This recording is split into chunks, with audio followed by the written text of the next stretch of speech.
Hello, everyone. I'm Mr. Edison, and I'm here to guide you into a peaceful slumber. If you find this video helpful, please give it a thumbs up and subscribe to the channel.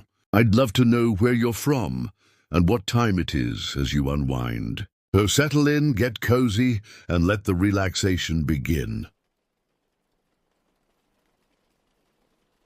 I never really considered myself an outdoorsy person until my family adopted Luna when I was 16. She was a golden retriever mix with the most expressive brown eyes I'd ever seen on an animal. Living in our small rural town meant endless opportunities for exploration, and Luna's boundless energy demanded daily adventures through the winding dirt paths that snaked through the dense forest surrounding our property. The town itself was the kind of place where everyone knew everyone, where the local diner served as both restaurant and gossip central, and where the nearest shopping mall was a 40-minute drive away.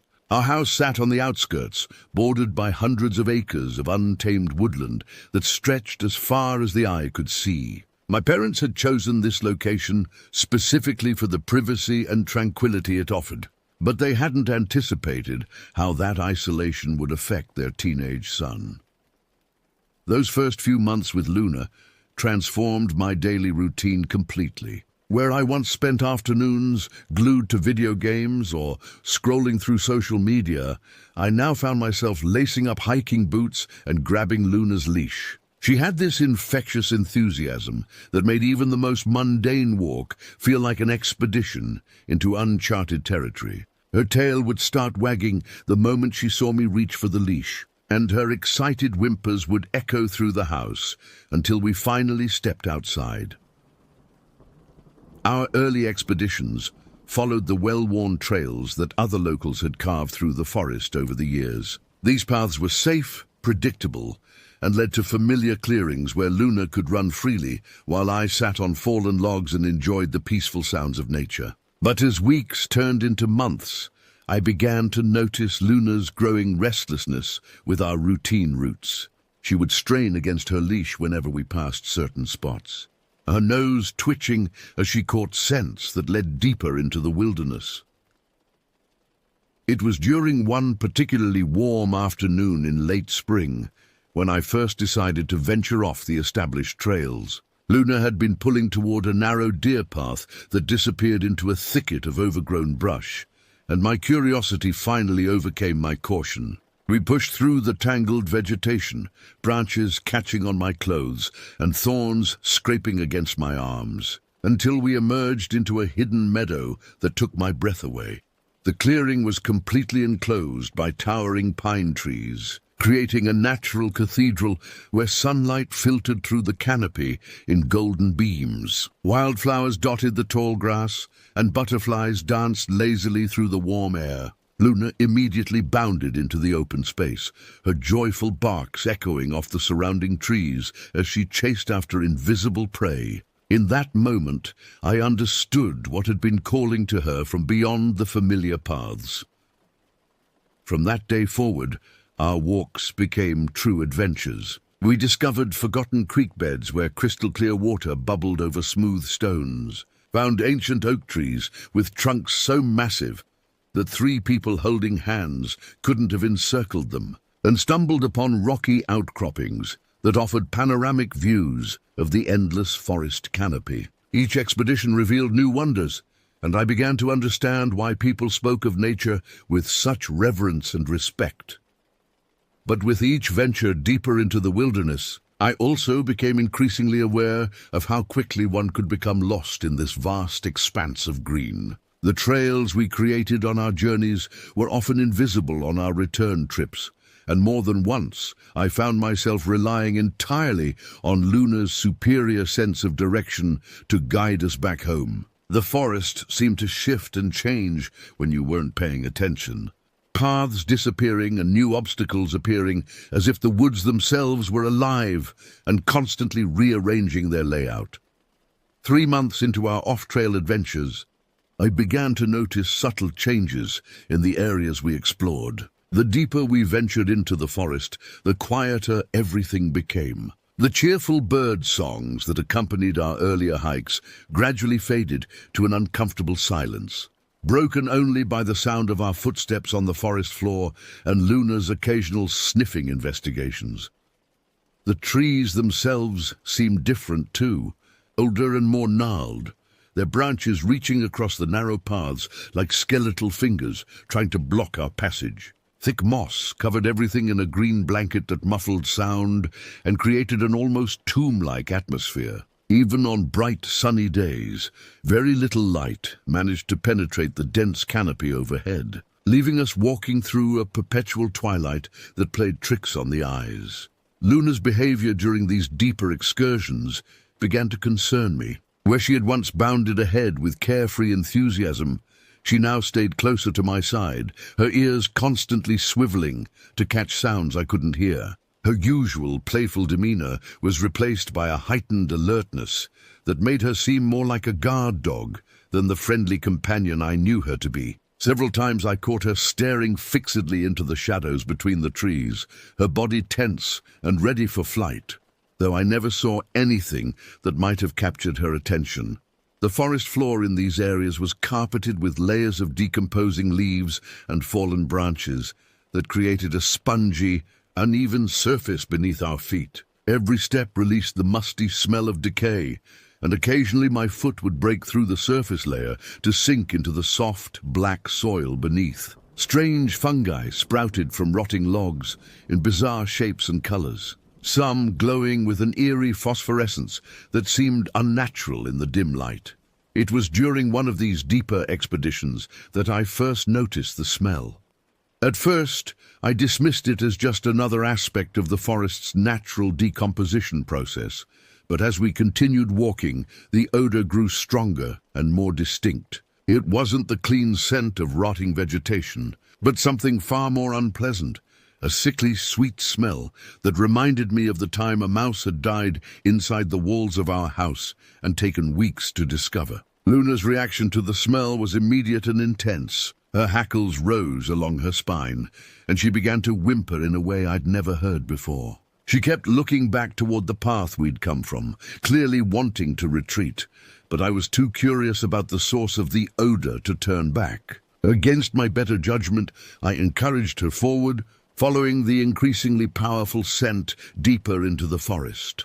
The trees grew even more densely packed as we continued, their trunks creating a maze-like environment where it became impossible to see more than a few feet in any direction. The temperature seemed to drop noticeably, and I found myself shivering despite the warm weather we'd left behind in the more open areas of the forest. Even the air felt different here, thicker, more oppressive, as if it carried some invisible weight that pressed down on everything it touched. When we finally discovered the source of the smell, I immediately understood Luna's reluctance to continue. Hidden in a small depression between several massive tree trunks was the decomposing carcass of what had once been a large deer. The animal had been dead for some time, its body bloated and discolored, with empty eye sockets that stared sightlessly up at the canopy overhead. Flies swarmed around the remains in thick black clouds, their buzzing creating the only sound in the otherwise silent forest. But what disturbed me most wasn't the sight of the dead animal itself. Death was a natural part of the forest ecosystem after all. What made my stomach turn was the way the deer appeared to have died. There were no obvious signs of predation, no wounds or injuries that would explain its demise. It simply lay there as if it had chosen that spot to curl up and stop breathing, its legs tucked beneath its body, in an almost peaceful pose that seemed completely at odds with the horrific state of decay surrounding it. The discovery of the dead deer should have been a warning to stay away from that particular area of the forest. But instead, it only intensified my curiosity about the deeper regions we were exploring. Over the following weeks, I found myself drawn back to those darker, quieter sections of the woods, despite Luna's obvious reluctance to accompany me there. During these return visits, I began to notice other disturbing details that I had missed during our first encounter. The vegetation around the deer's remains was withered and brown, despite the lush green growth that surrounded the area. It was as if some invisible circle of death extended outward from the carcass, creating a barrier that even the hardiest plants couldn't cross. The few trees that stood within this dead zone had lost their leaves entirely, their bare branches reaching toward the sky like desperate hands pleading for help.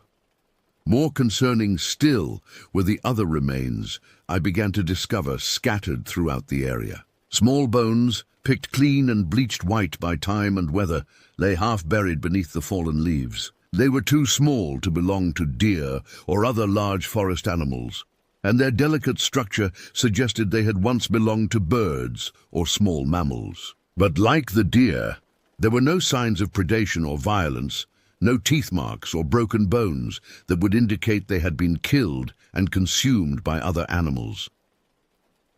Luna's behavior grew increasingly erratic during these visits.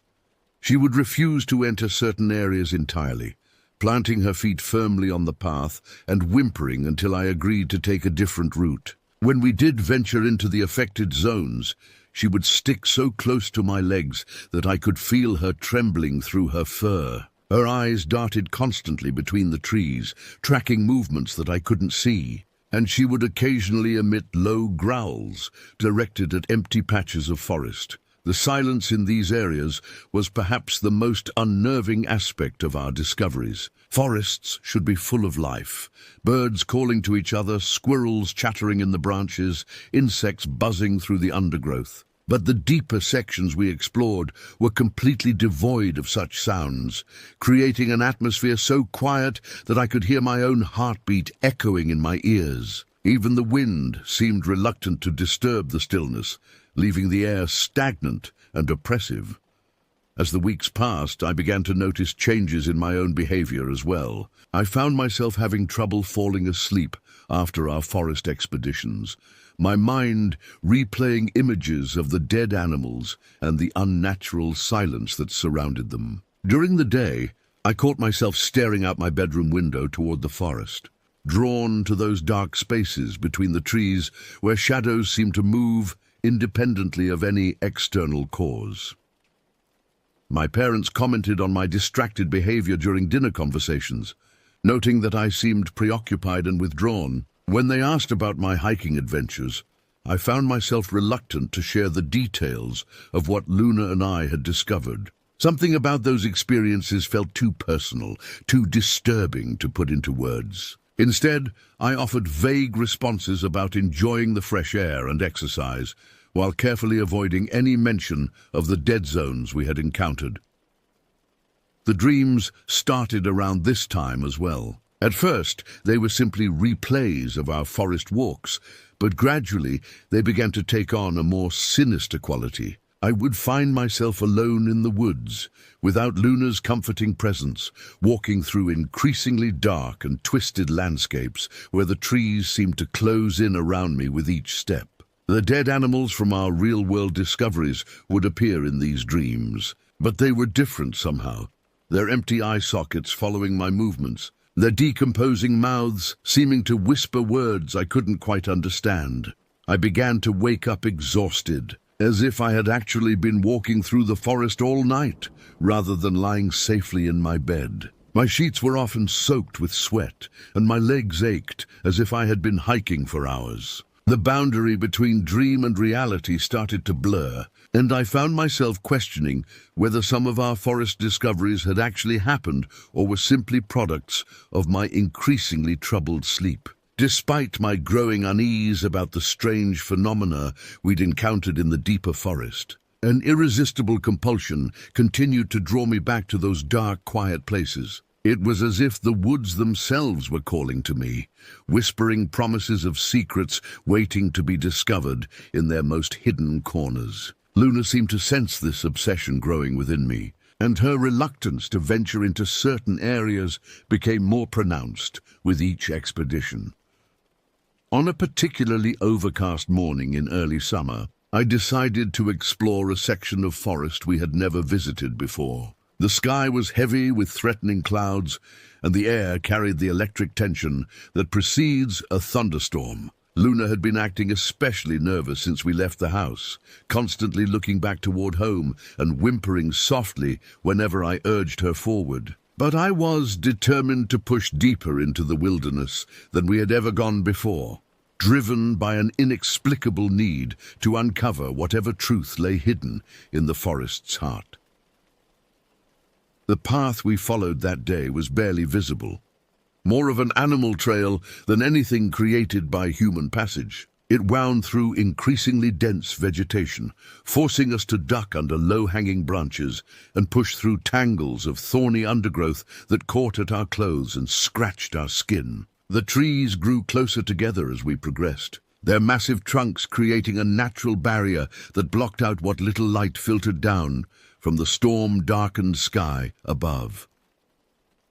As we walked, I began to notice that the forest floor was changing beneath our feet. The usual carpet of fallen leaves and decomposing vegetation gave way to bare earth that felt strangely compacted, as if countless feet had walked this path before us. The soil was darker here, almost black, and it had an oily quality that seemed to repel water rather than absorbing it. When raindrops from the gathering storm began to fall, they beaded up on the surface like mercury on glass, creating small pools that reflected the grey sky overhead.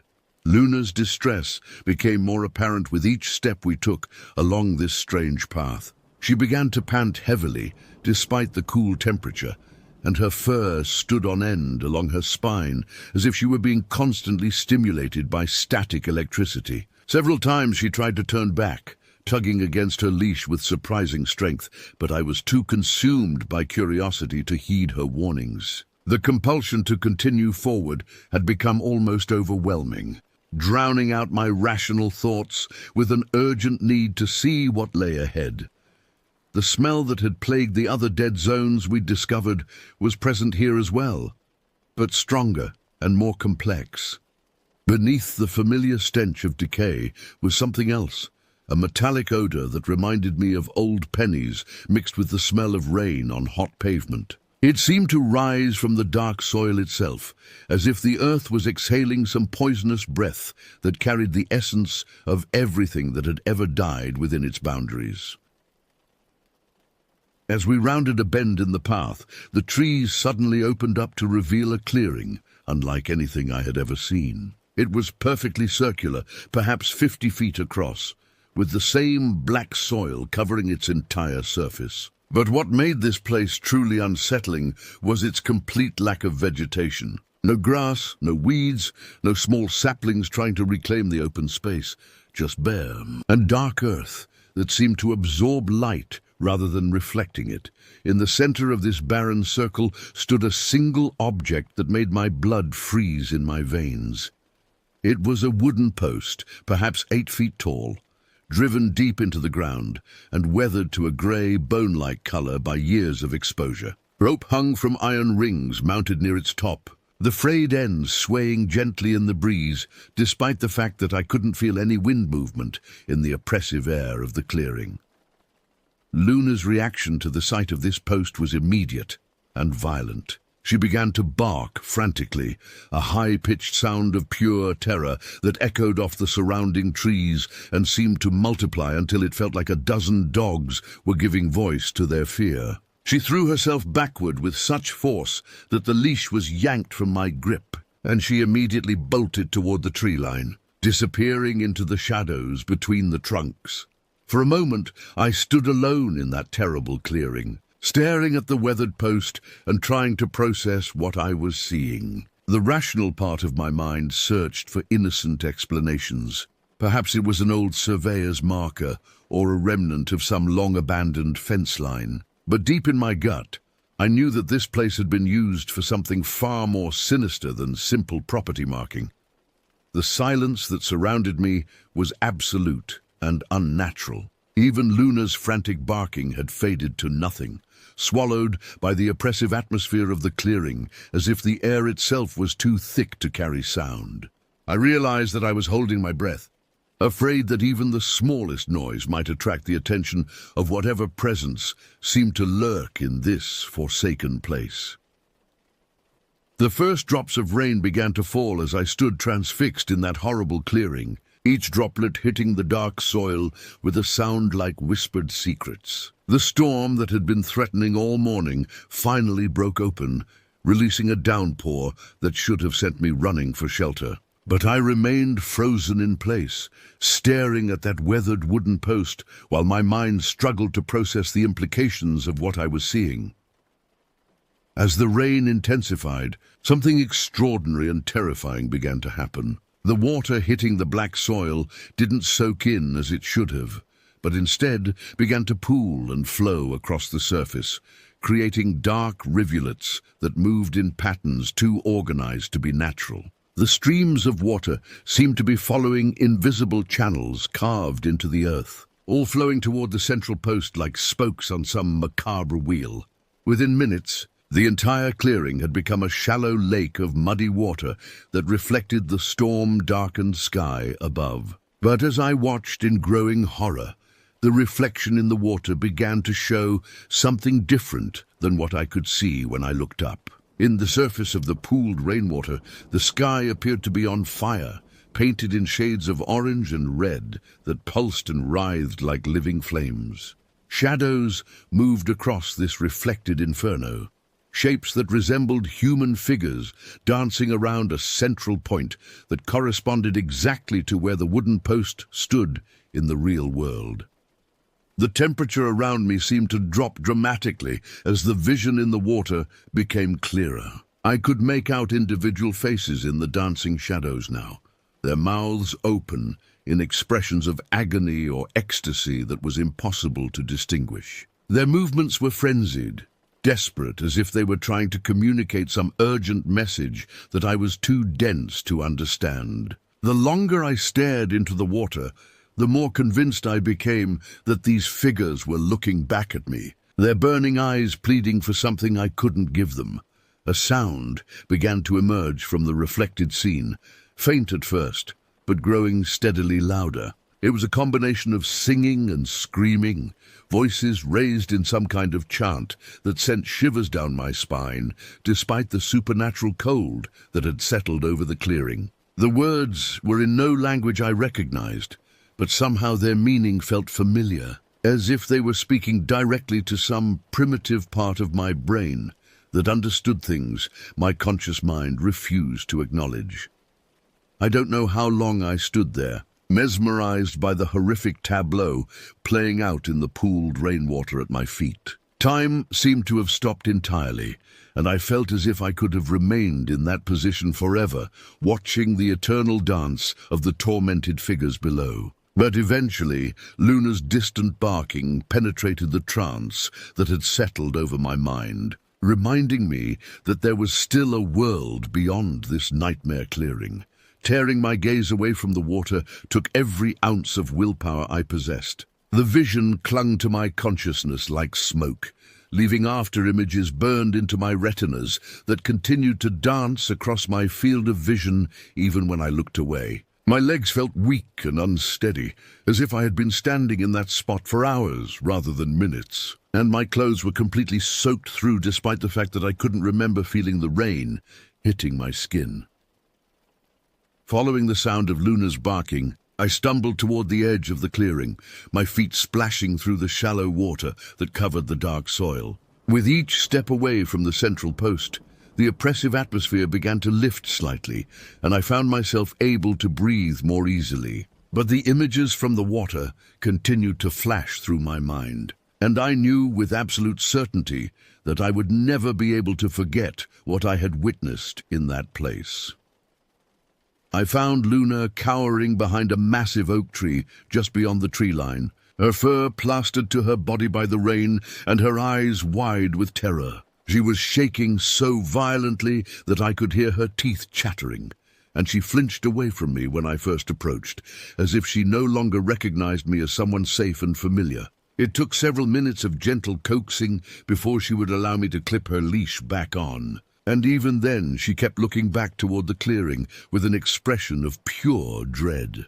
The journey home was a nightmare of wrong turns and false paths. The rain had transformed the forest into a labyrinth of running water and slippery mud, making it nearly impossible to distinguish the trail we had followed earlier. Luna seemed to have lost her usual ability to navigate, and she kept trying to lead us in directions that took us further away from home rather than closer. Several times we found ourselves walking in circles, passing the same fallen log or distinctive rock formation multiple times before realizing our mistake.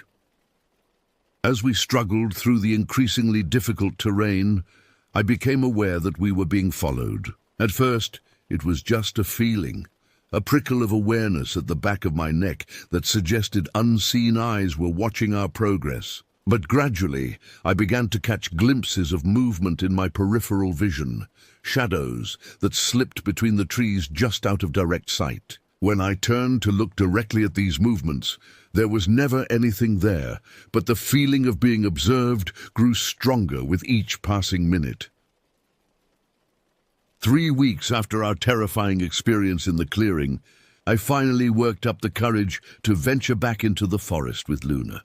The memory of that rain-soaked afternoon had haunted my dreams every night since, and I was desperate to prove to myself that what I had seen was nothing more than a stress-induced hallucination brought on by too many hours spent exploring the darker corners of the woods. Luna was reluctant to leave the familiar paths near our house, but I managed to coax her deeper into the forest by taking a completely different route than the one that led to the clearing. We headed east instead of north, following a deer trail that wound through a section of woods I had never explored before. The trees here were different, younger and more widely spaced, allowing dappled sunlight to filter through the canopy and create a more cheerful atmosphere than the oppressive darkness we had encountered in other areas.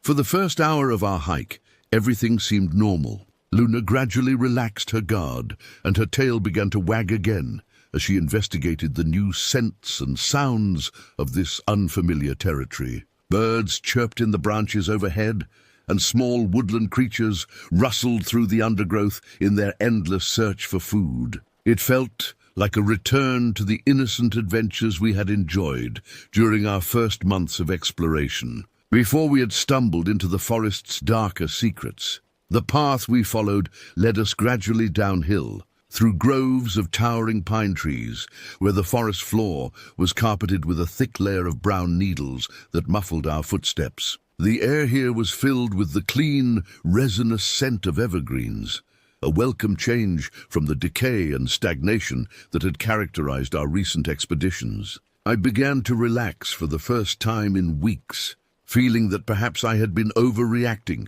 to the strange phenomena we had encountered. But as we continued deeper into this new section of forest, I began to notice familiar signs that made my stomach clench with dread. The bird songs gradually faded away, replaced by an unnatural silence that seemed to press in around us from all sides. The temperature dropped noticeably, despite the warm sunshine that had been filtering through the trees just minutes before. Luna's ears perked up and she began to move more cautiously, her nose twitching as she caught scents that put her on high alert.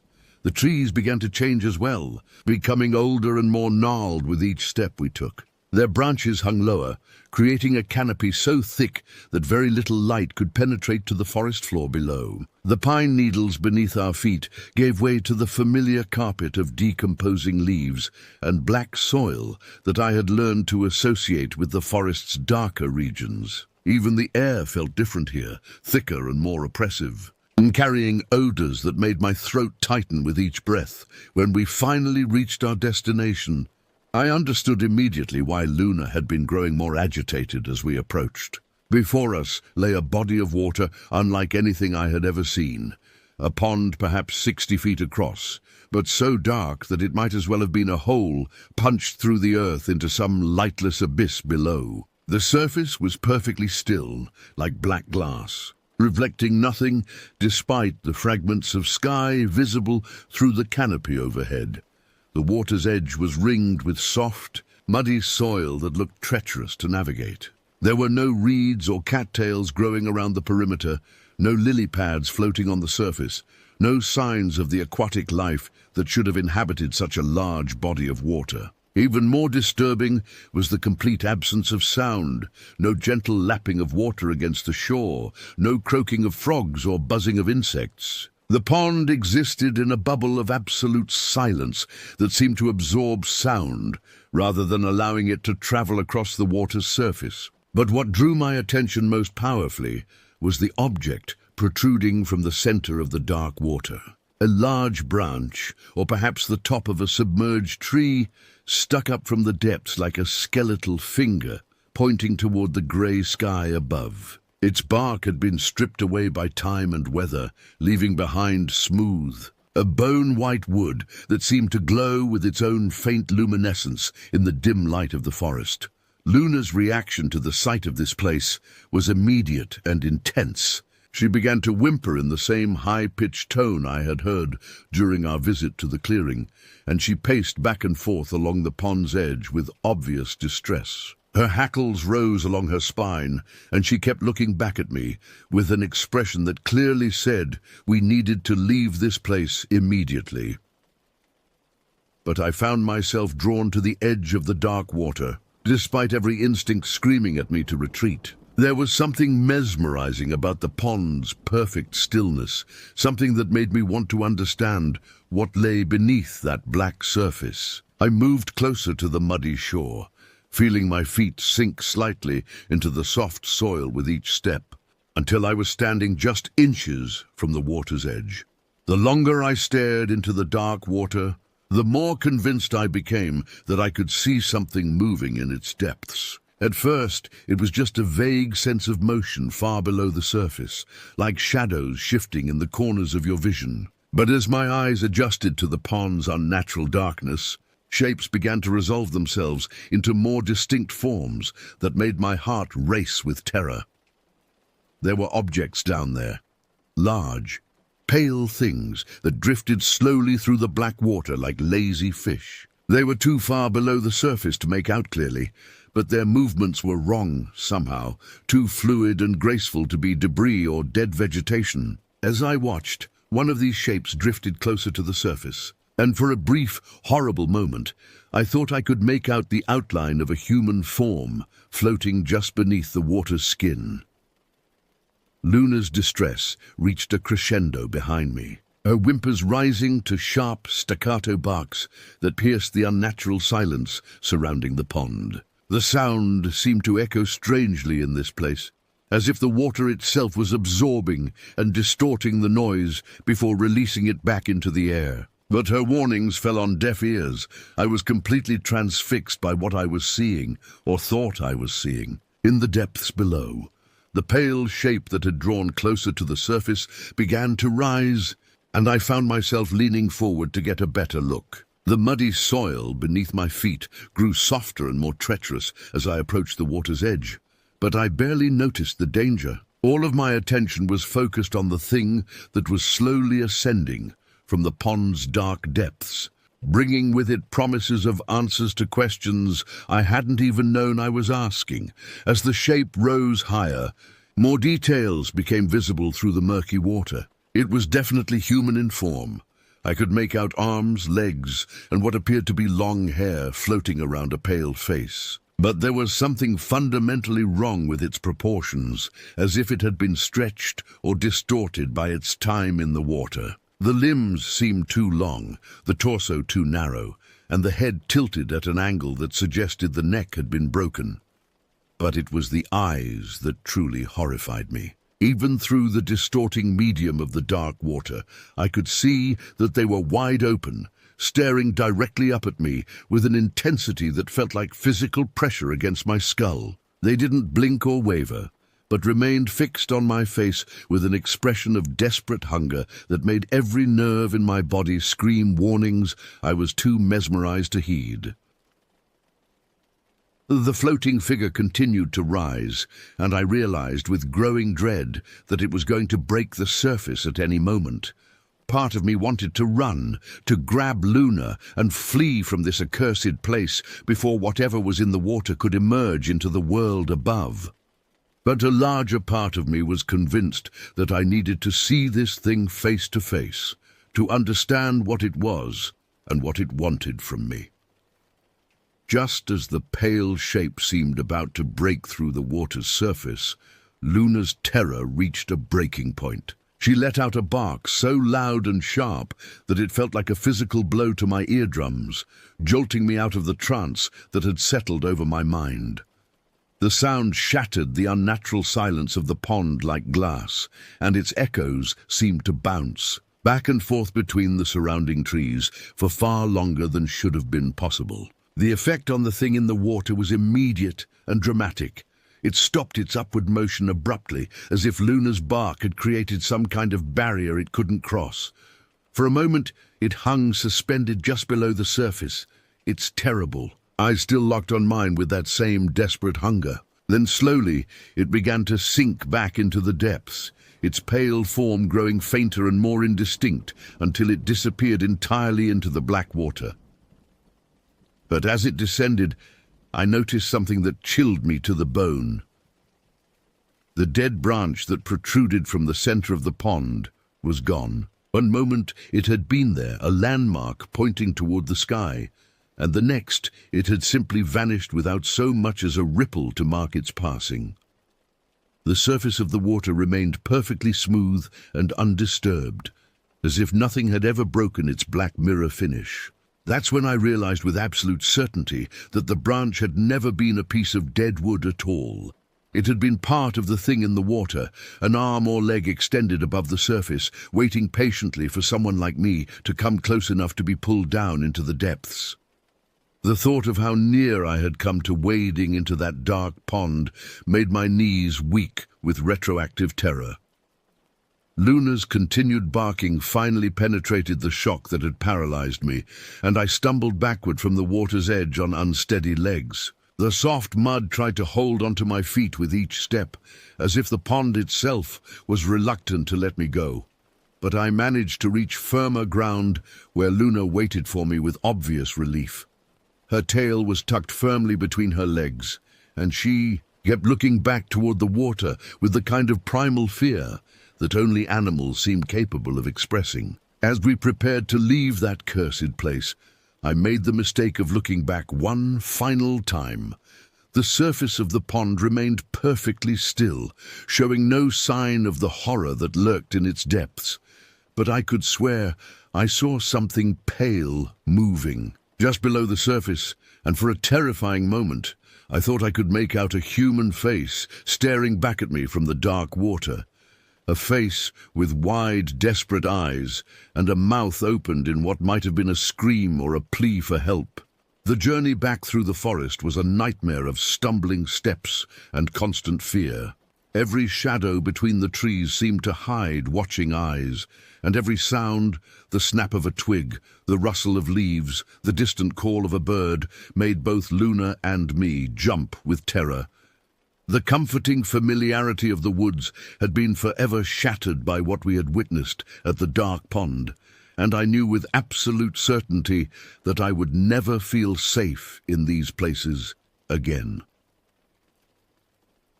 Luna stayed pressed against my legs as we walked, her warm body trembling with residual fear. She kept looking back over her shoulder toward the pond, as if expecting to see something pale and dripping emerging from the trees behind us. Her usual confidence in navigating the forest trails had evaporated completely, and more than once. She led us in the wrong direction, forcing us to backtrack and search for the correct path home. The sun was beginning to set by the time we finally reached the edge of our property, painting the sky in shades of orange and red that reminded me uncomfortably of the vision I had seen reflected in the pooled rainwater weeks earlier. The familiar sight of our house should have been comforting, but even the warm light glowing in the windows couldn't dispel the chill that had settled deep in my bones. My parents were waiting for us on the front porch, their faces creased with worry. We had been gone much longer than usual, and the approaching darkness had clearly concerned them. They asked the usual questions about our hike, where we had gone, what we had seen, whether we had encountered any problems. But how could I possibly explain what had really happened? How could I tell them about the dark pond and the thing that lived in its depths waiting for unwary visitors to come close enough to drag down into the black water. Instead, I mumbled something about losing track of time and getting turned around on unfamiliar trails. They seemed satisfied with this explanation, though I noticed my mother giving Luna's disheveled appearance a concerned look. The dog's usually pristine golden coat was muddy and tangled, and her eyes still held traces of the terror we had experienced together. That night, I lay in bed staring at the ceiling, unable to close my eyes without seeing that pale shape rising from the dark water. Every time I began to drift off to sleep, I would jolt awake with the sensation that something was standing beside my bed, watching me with hungry eyes. The rational part of my mind tried to convince me that it had all been an elaborate hallucination, a product of too many weeks spent exploring the darker corners of the forest. But deep down, I knew that what I had seen was real, and that knowledge filled me with a dread that no amount of logical reasoning could dispel. Over the following days, I found myself constantly drawn to my bedroom window, staring out at the forest that stretched beyond our backyard. During daylight hours, the woods looked peaceful and inviting, showing no signs of the horrors that lurked in their hidden depths. But as night fell and shadows began to gather between the trees, I could swear I saw movement in the darkness, pale shapes flitting between the trunks, always just at the edge of vision, and gone the moment I tried to focus on them. Luna's behavior changed dramatically after our encounter at the pond. She no longer showed any interest in our forest expeditions and would whimper and hide whenever I reached for her leash. Even short walks around the neighborhood seemed to distress her, and she would constantly look back toward the house as if desperate to return to safety. The joyful, adventurous companion who had shared so many explorations with me was gone, replaced by a nervous, frightened animal who jumped at every unexpected sound. Weeks passed, and gradually the immediate terror of our experience began to fade into a persistent, low-level dread that colored every aspect of my daily life. I stopped hiking entirely, unable to face the thought of returning to those dark places where things that should not exist waited patiently for the next unwary visitor. My parents noticed the change in my behavior, commenting on how I seemed, withdrawn and listless, but I could never bring myself to tell them the real reason for my transformation. The dreams, however, continued with relentless persistence. Night after night, I found myself standing beside that black pond, watching pale shapes drift through its depths like drowned souls seeking release from their watery prison. Sometimes the dreams were simple replays of our actual encounter, but more often they took on a more sinister quality, with the thing in the water successfully breaking the surface and reaching for me with fingers like bleached bone. In the most terrifying version of the dream, I would find myself walking into the pond despite every instinct screaming at me to flee. The dark water would close over my head, and I would sink into a world of absolute blackness where pale figures drifted past me in the depths, their dead eyes reflecting a hunger that could never be satisfied. I would wake from these dreams gasping for air, my sheets soaked with sweat and my heart pounding so hard I was sure it would burst from my chest. Months have passed since that terrible day at the pond, and I've never returned to the forest. Luna and I have found other ways to exercise and explore, staying safely within the boundaries of civilization where such horrors cannot reach us. But sometimes, on quiet nights when the wind blows through the trees beyond our yard, I swear I can hear something calling to me from the darkness, a voice like water lapping against a muddy shore, promising secrets and revelations that no living person should ever discover. I know now that there are places in this world where the normal rules don't apply, where things that defy explanation wait patiently for the curious and the foolish to stumble into their domain. The dark pond is one such place, and I pray to God that I never have the misfortune to discover another. Some secrets are too terrible to uncover, and some mysteries are better left unsolved. The forest still calls to me sometimes, especially in the dead of night when sleep refuses to come. But I've learned to resist that call, to stay safely within the boundaries of the known world, where pale things don't drift through black water, and weathered posts don't mark places where unspeakable ceremonies once took place. Luna understands this lesson too, and together we've found peace in the ordinary, mundane world where the most dangerous thing we're likely to encounter is a traffic jam or a difficult homework assignment. But I'll never forget what we saw in those dark depths, and I'll never stop wondering about the other secrets that lie hidden in the places where civilized people fear to tread. The forest keeps its mysteries well, and perhaps that's for the best. Some doors once opened can never be closed again, and some knowledge once gained can never be forgotten.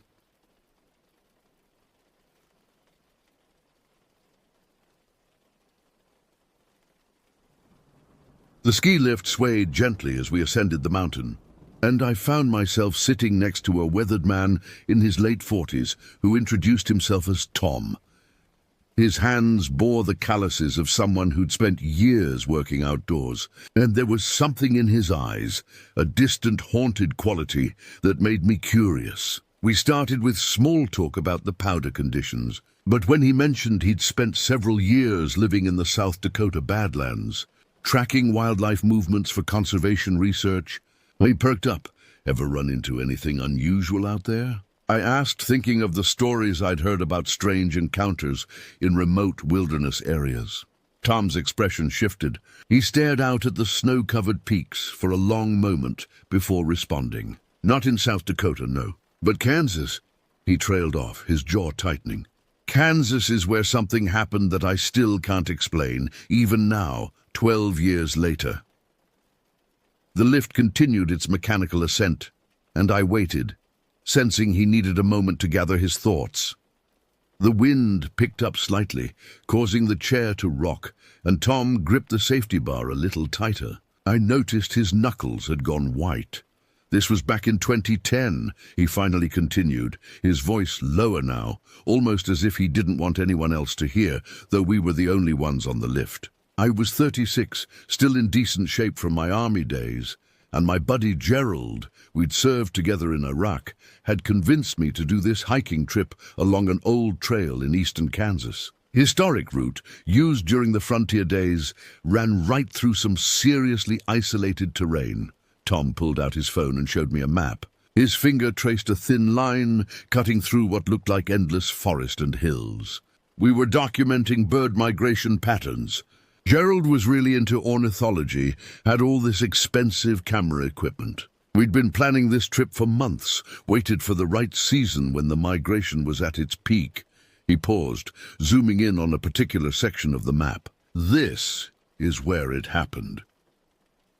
The spot he indicated was surrounded by dense topographical lines, indicating steep terrain and heavy forest cover. No roads nearby, no towns for miles, just wilderness. "I've been camping my whole life," Tom said, his voice taking on an edge I hadn't heard before. "Spent months in combat zones, survived situations that should have killed me. I'm not someone who scares easily. But what happened out there," he shook his head slowly, "that was different. That was something I wasn't trained for."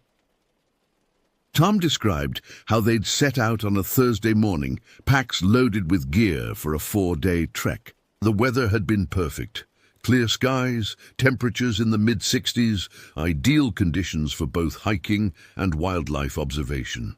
Gerald had been in high spirits, pointing out various bird species as they made their way along the narrow trail that wound through increasingly dense forest. "The first day and a half were completely normal," Tom explained. "We covered good ground, saw exactly what we expected to see. Gerald was getting some incredible shots, warblers, thrushes, raptors. The forest was alive with sound. You know that constant background noise you get in wooded areas. Birds calling, insects buzzing, leaves rustling, small animals moving through the undergrowth. It creates this natural symphony that you almost stop noticing after a while." He fell quiet for a moment. and I could see him struggling with what came next. It was the afternoon of the second day when everything changed. We were following the trail through a particularly isolated section, maybe 15 miles from the nearest road, when the sound just stopped. And I don't mean it gradually faded. I mean everything went completely, utterly silent in the span of maybe 5 seconds. Like someone had flipped a switch. Tom's hands were trembling slightly now. I've been in the wilderness enough to know that's not natural. Animals go quiet for a reason, usually because there's a predator nearby. But this wasn't normal quiet. This was wrong. The air felt different, heavier somehow. I looked at Gerald, and I could see he'd noticed it too. His camera was lowered, and he was scanning the tree line, this confused expression on his face. According to Tom, they'd stopped walking and stood there for several minutes, waiting for the normal sounds to resume. But the silence persisted, thick and oppressive. No birds, no insects, not even wind through the leaves, just their own breathing and the pounding of their hearts. "That's when I heard it," Tom said, his voice barely above a whisper now. This screaming, a woman's voice, absolutely terrified, shrieking like someone was murdering her. And it wasn't distant. It sounded close, maybe 100 yards away, coming from somewhere deeper in the forest, off the trail. What happened next was perhaps the most disturbing part of Tom's account. He described how the screaming continued, this agonized female voice crying out in what sounded like genuine terror and pain. The sound seemed to echo through the hills, bouncing off the terrain in a way that made it impossible to pinpoint the exact source. His immediate instinct was to help. Years of military training had conditioned him to respond to distress calls. "I started moving toward the sound," Tom said, his face tense with the memory. "I was already pushing through the brush, my hand on the knife on my belt, when Gerald grabbed my arm. He was staring at me like I'd lost my mind. 'What are you doing?' he asked. And I said, 'We need to help her. Can't you hear that screaming?' But Gerald just looked more confused and said, 'What screaming?' Tom described the chill that went through him at those words. The screaming was still going on. He could hear it clearly, desperately clear, this woman's voice calling out in terror. But Gerald heard nothing. They stood there arguing about it, Gerald insisting the forest was completely silent except for their voices. Tom becoming increasingly agitated because the screaming wouldn't stop. "I pulled out my phone to try to record it," Tom continued. "But when I played it back, there was nothing, just silence. But I could still hear her screaming in real time, while the recording captured nothing. That's when I started to realize something was very, very wrong. Gerald had wanted to leave immediately, but Tom was transfixed by the sound. He described how the screaming would occasionally form into words, 'Help me,' and 'Please,' and 'They're coming,' before dissolving back into wordless shrieks. The voice seemed to be moving, circling them through the forest, sometimes closer, sometimes farther away, but never quite revealing its source. Gerald thought I was having some kind of psychological break," Tom said, "and I started wondering if maybe he was right. But I knew what I was hearing. It was real to me, as real as your voice is right now. But only to me." After what felt like an eternity but was probably only 10 minutes, Tom said the screaming finally stopped. The silence returned just as absolute as before. And then, gradually, the normal sounds of the forest began to creep back. First a tentative bird call, then another, then insects, until everything sounded normal again. But the damage was done. Gerald was spooked, and Tom was shaken in a way he'd never experienced before. "We should have left right then," Tom said, his voice heavy with regret. "We should have packed up and hiked straight back to the trailhead. But we didn't. God help us, we didn't." Tom and Gerald stood on that trail for nearly an hour, debating what to do. Gerald was convinced his friend had experienced some kind of auditory hallucination, maybe dehydration, maybe altitude sickness, though they weren't high enough for that to make much sense. Tom couldn't shake the certainty that what he'd heard was real, even if he couldn't explain why Gerald hadn't heard it or why it hadn't recorded on his phone. "I think part of me was in denial," Tom admitted. I didn't want to believe I was hearing things that weren't there. That scared me more than the idea of something actually being out in those woods. At least if it was real, I could deal with it. But if my own mind was playing tricks on me, that was terrifying in a different way. They compromised by continuing on the trail, but staying hyper-alert. Gerald packed away his camera equipment, and both men kept their hiking poles ready as makeshift weapons. Tom had a .45 pistol in his pack, he always carried when hiking in remote areas, and he moved it to a more accessible pocket. The weight of it was reassuring, even though he wasn't sure what good it would do against something he couldn't see or locate. The rest of the afternoon passed without incident, but Tom described a persistent feeling of being watched. I kept catching movement in my peripheral vision, he said.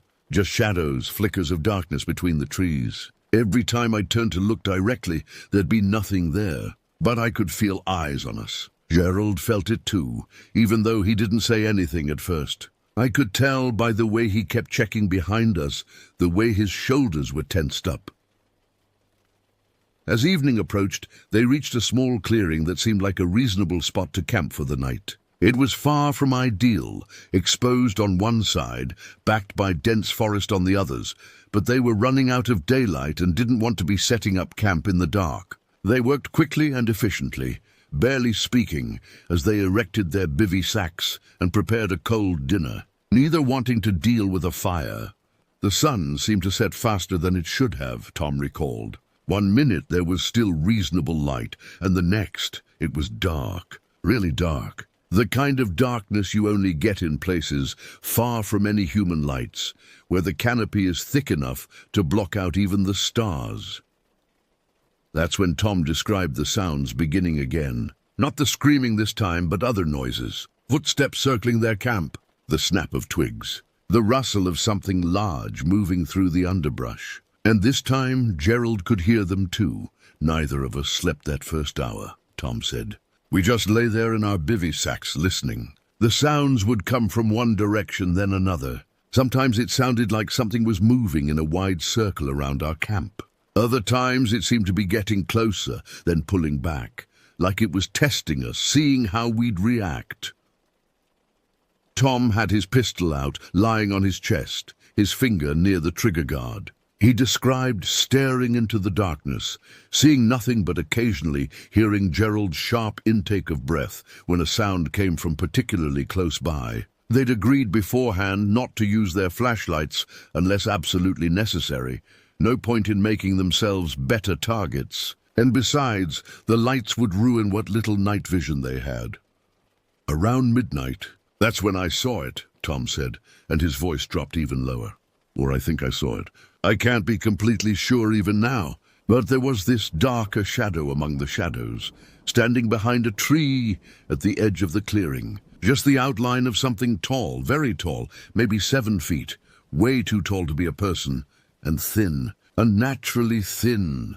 He described watching this shape for several minutes, his heart hammering in his chest, his hand gripping the pistol so hard his fingers ached. The shape didn't move at first. It just stood there, and Tom got the overwhelming impression that it was watching him, studying him. Then he saw what might have been an arm, long and skeletal, reach around the tree trunk, as if whatever was behind it was steadying itself or preparing to step out into the clearing. I almost fired, Tom admitted. My finger was on the trigger, and I was ready to put rounds into that thing. But something stopped me. Maybe it was uncertainty. I couldn't be totally sure what I was seeing. Maybe it was fear that shooting would provoke it. Or maybe, he trailed off, shaking his head. Maybe some part of me knew that bullets wouldn't make a difference.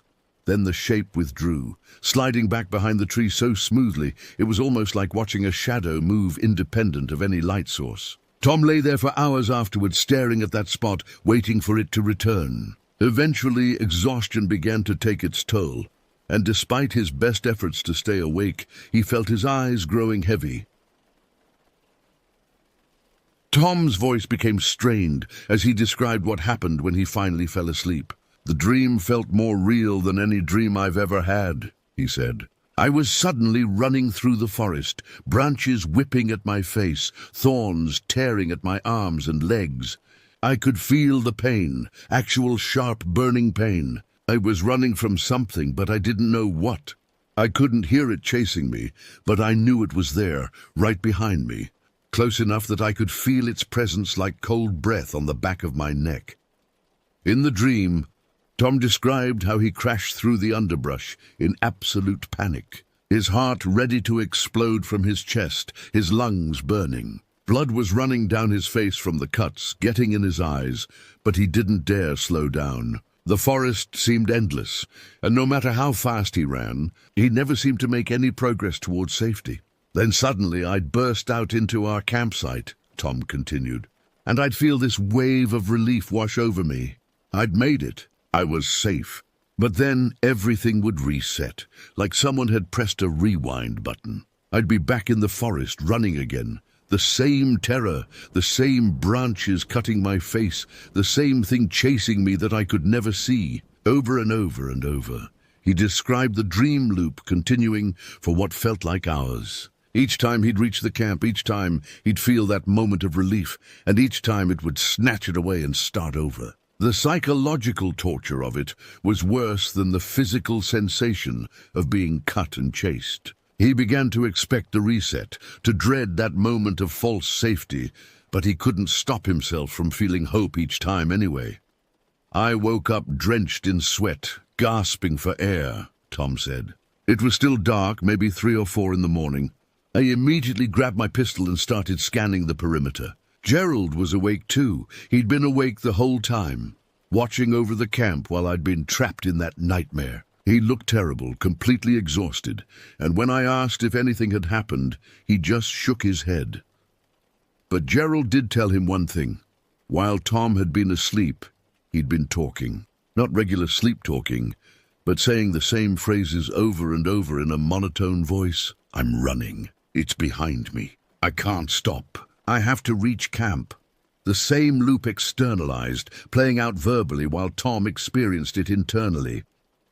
Tom described how the remaining hours until dawn felt like an eternity. They both stayed awake, weapons ready, watching the darkness gradually give way to grey pre-dawn light, then finally to the pale gold of sunrise breaking through the trees. The normal sounds of morning, birds beginning their songs, small animals stirring, felt like a blessing after the oppressive silence and strange noises of the night. We didn't even talk about it, Tom said. We just started packing up our gear as fast as we could.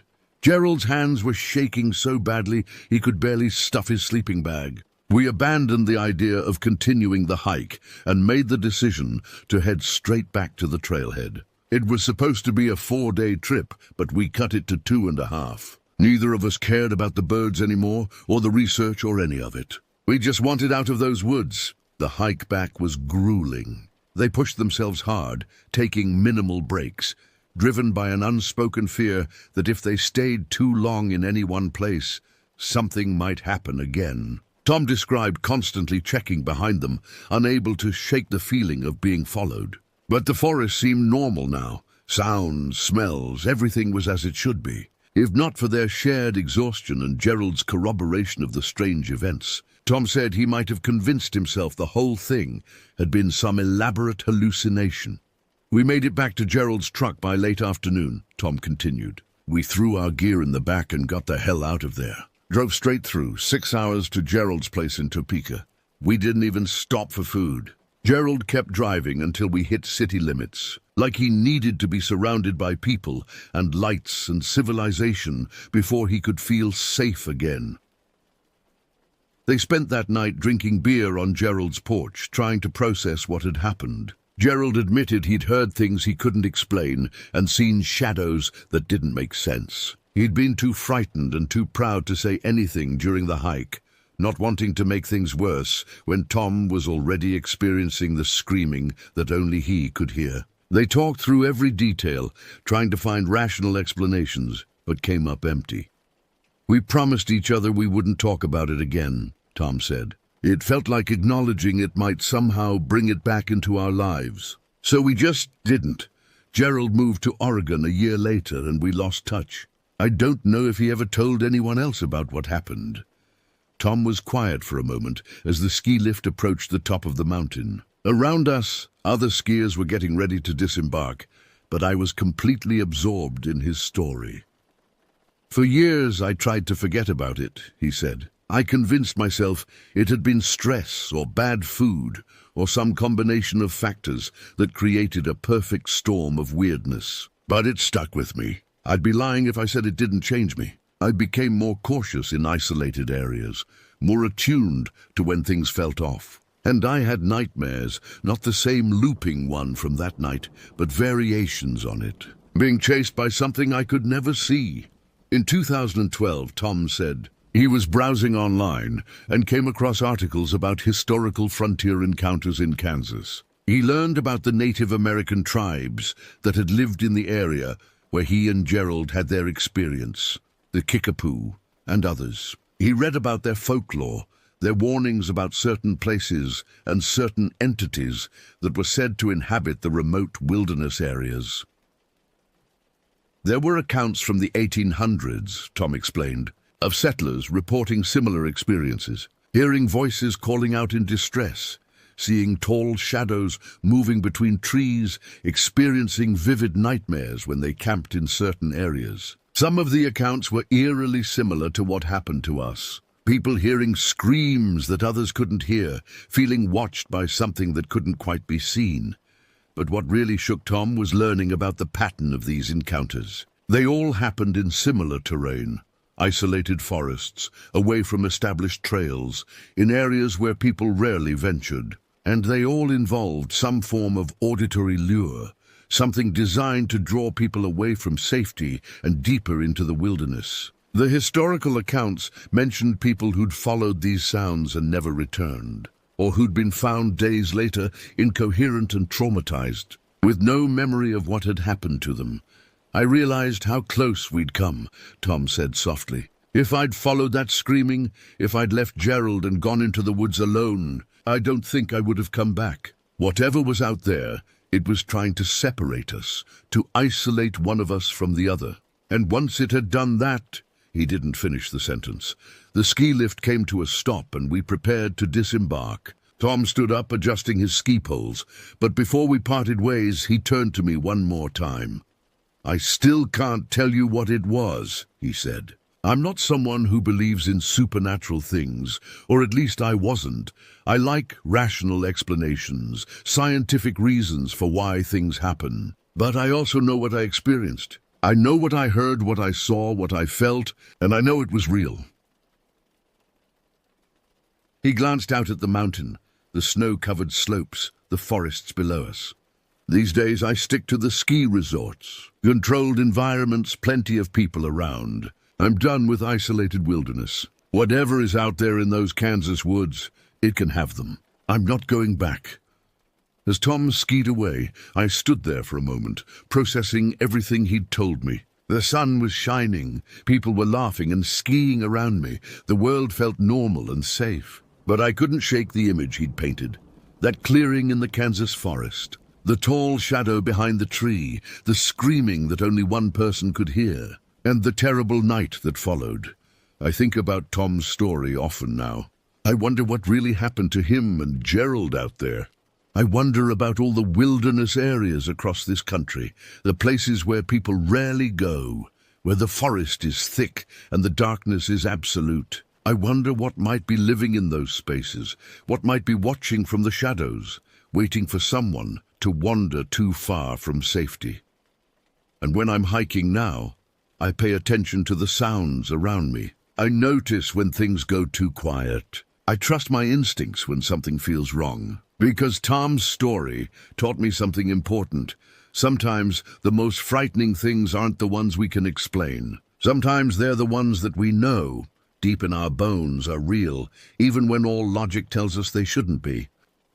This happened 13 years ago, when I was 17 years old. Even now, as I write this, my hands tremble slightly at the keyboard. So memories fade with time, softening around the edges until they become more like distant dreams than actual events. This is not one of those memories. Every detail remains crystalline, sharp enough to cut. It was late June when my stepfather Glenn suggested we take our annual camping trip. School had just let out for winter break, and I was already restless, counting down the days until I could escape the monotony of our suburban Queensland neighborhood. Glenn had been taking me on these expeditions since he married my mother 4 years earlier, and I'd grown to cherish them, not just for the adventure, but for the relationship we'd built in those wilderness hours. Away from the complications of blended family dynamics, Glenn worked as a contractor, rough hands and weathered skin testifying to decades of outdoor labor. He'd grown up in the bush, learning to track, hunt, and survive from his own father. When he came into my life, he brought with him a wealth of knowledge that he seemed genuinely eager to share. He never tried to replace my biological father, who'd left when I was 8, but instead carved out his own place in my world, teaching me things I actually wanted to learn. This year, we're going deep, Glenn had said over breakfast that morning, spreading a worn topographical map across the kitchen table. His calloused finger traced a route that wound through increasingly remote terrain. Place called Barker's Creek. Been wanting to check it out for years. Supposed to be untouched. Barely anyone goes out that far anymore. I leaned over the map, studying the thin lines and contour markings. The site he'd indicated sat in a region where the map itself seemed to blur, where creeks had no names and roads dissolved into dotted suggestions of tracks that might not exist anymore. How far?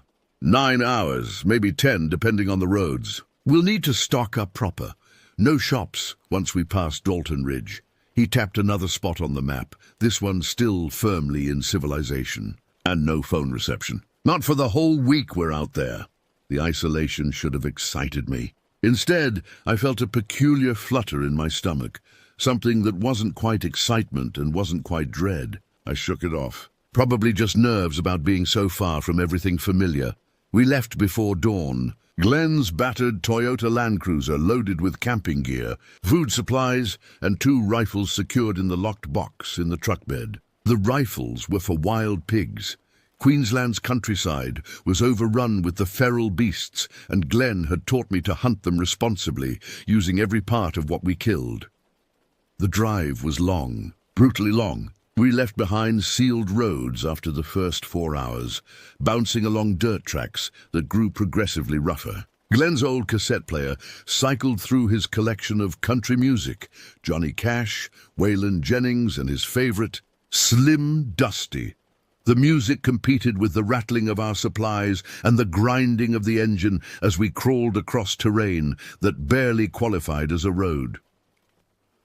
Tell me again why we're going so far out. I asked around hour 7, my backside numb from the constant jostling. Glenn glanced at me, a slight smile on his weathered face. Because that's where nobody else is. The popular spots, everyone and their dog camps there now. Rubbish everywhere, drunk idiots on trail bikes, no respect for the land. Out at Barker's Creek, it's just us and nature. The way camping's supposed to be. I nodded, though the logic seemed less appealing as we drove deeper into increasingly desolate country. The landscape had changed over the past hours, transforming from the green farmland near home to scrubby bushland, and now to something wilder, more primal. The trees here grew different, gnarled and twisted, their bark darkened to near black. The undergrowth seemed denser, more aggressive in the way it encroached on the barely visible track. Haven't seen another vehicle in over an hour, I observed. Won't see one for a week, Glenn replied cheerfully. That's the point, mate. We arrived at Barker's Creek just as the sun began its descent toward the horizon, painting the sky in shades of orange and purple that seemed almost artificially vibrant. The campsite Glenn had chosen sat in a clearing roughly 30 meters across, bordered on one side by a tree line and creek, and opening onto scrubby grassland on the other sides. It was beautiful in an austere way, the kind of beauty that feels indifferent to human presence.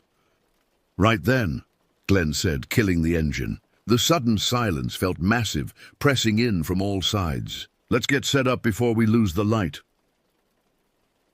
We worked with practiced efficiency, a routine refined over years of these trips. Glenn's tent went up first, a sturdy three-person canvas affair that had weathered countless expeditions. Mine came next, a smaller dome tent that I could assemble in under 10 minutes. We positioned them roughly 10 meters apart, both facing away from the prevailing wind.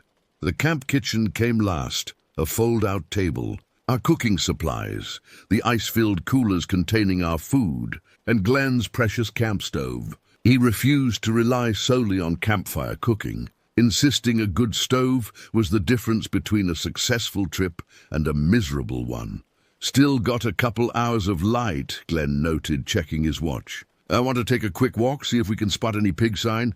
I grabbed my rifle, a .243 Winchester that Glenn had helped me purchase with money I'd saved from working at the local grocery store. We loaded up and headed into the bush, Glenn reading the landscape with practiced ease. He pointed out tracks, disturbed earth where pigs had been rooting, and fresh droppings that indicated we'd have good hunting prospects during our stay. But as we walked, that earlier flutter in my stomach returned, stronger now. The bush felt wrong somehow, though I couldn't articulate how or why. The sounds seemed muted, not the vibrant chorus of birds and insects I'd come to expect in these environments. Instead, an oppressive quiet hung over everything, broken only by our footsteps and breathing. You feel that? Glenn asked suddenly, his voice low. Feel what? He paused, scanning the tree line. Like we're being watched. The words sent a genuine shiver through me, validating my own unease. Glenn wasn't prone to flights of fancy. If he felt something off, there was probably a reason. We stood there for a long moment, rifles held loosely but ready, searching the shadows beneath the trees for any sign of movement. Probably just a big boar, Glenn finally said, though he didn't sound convinced. They're smart bastards. Could be one keeping tabs on us, trying to work out if we're a threat. We returned to camp as dusk settled in properly, that brief window where the world transforms from day to night. Glenn got a fire going while I sorted through our food supplies, planning dinner. The flames crackled and popped, casting dancing shadows across our campsite. Normally I found these sounds comforting. Tonight, they seemed to emphasize the vast darkness pressing in around us. We ate beef stew heated over the fire, washed down with billy tea so strong it could strip paint. Glenn was quieter than usual, I noticed. He sat in his camp chair, staring into the flames, with an expression I couldn't quite read. Concerned? Thoughtful? Uneasy? Everything all right? I asked.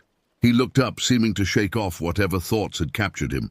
Yeah, mate. Just tired from the drive.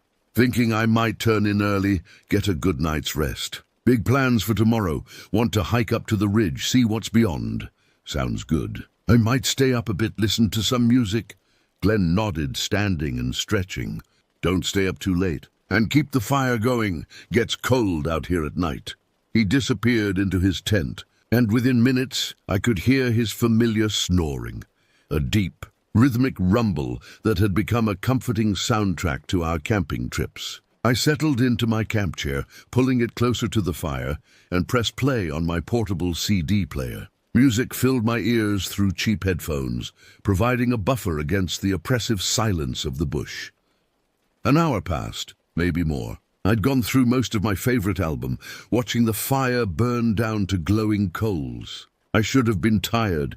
We'd been on the road for nearly 11 hours, but I felt wired, my nerves singing with an alertness that didn't match the peaceful scene.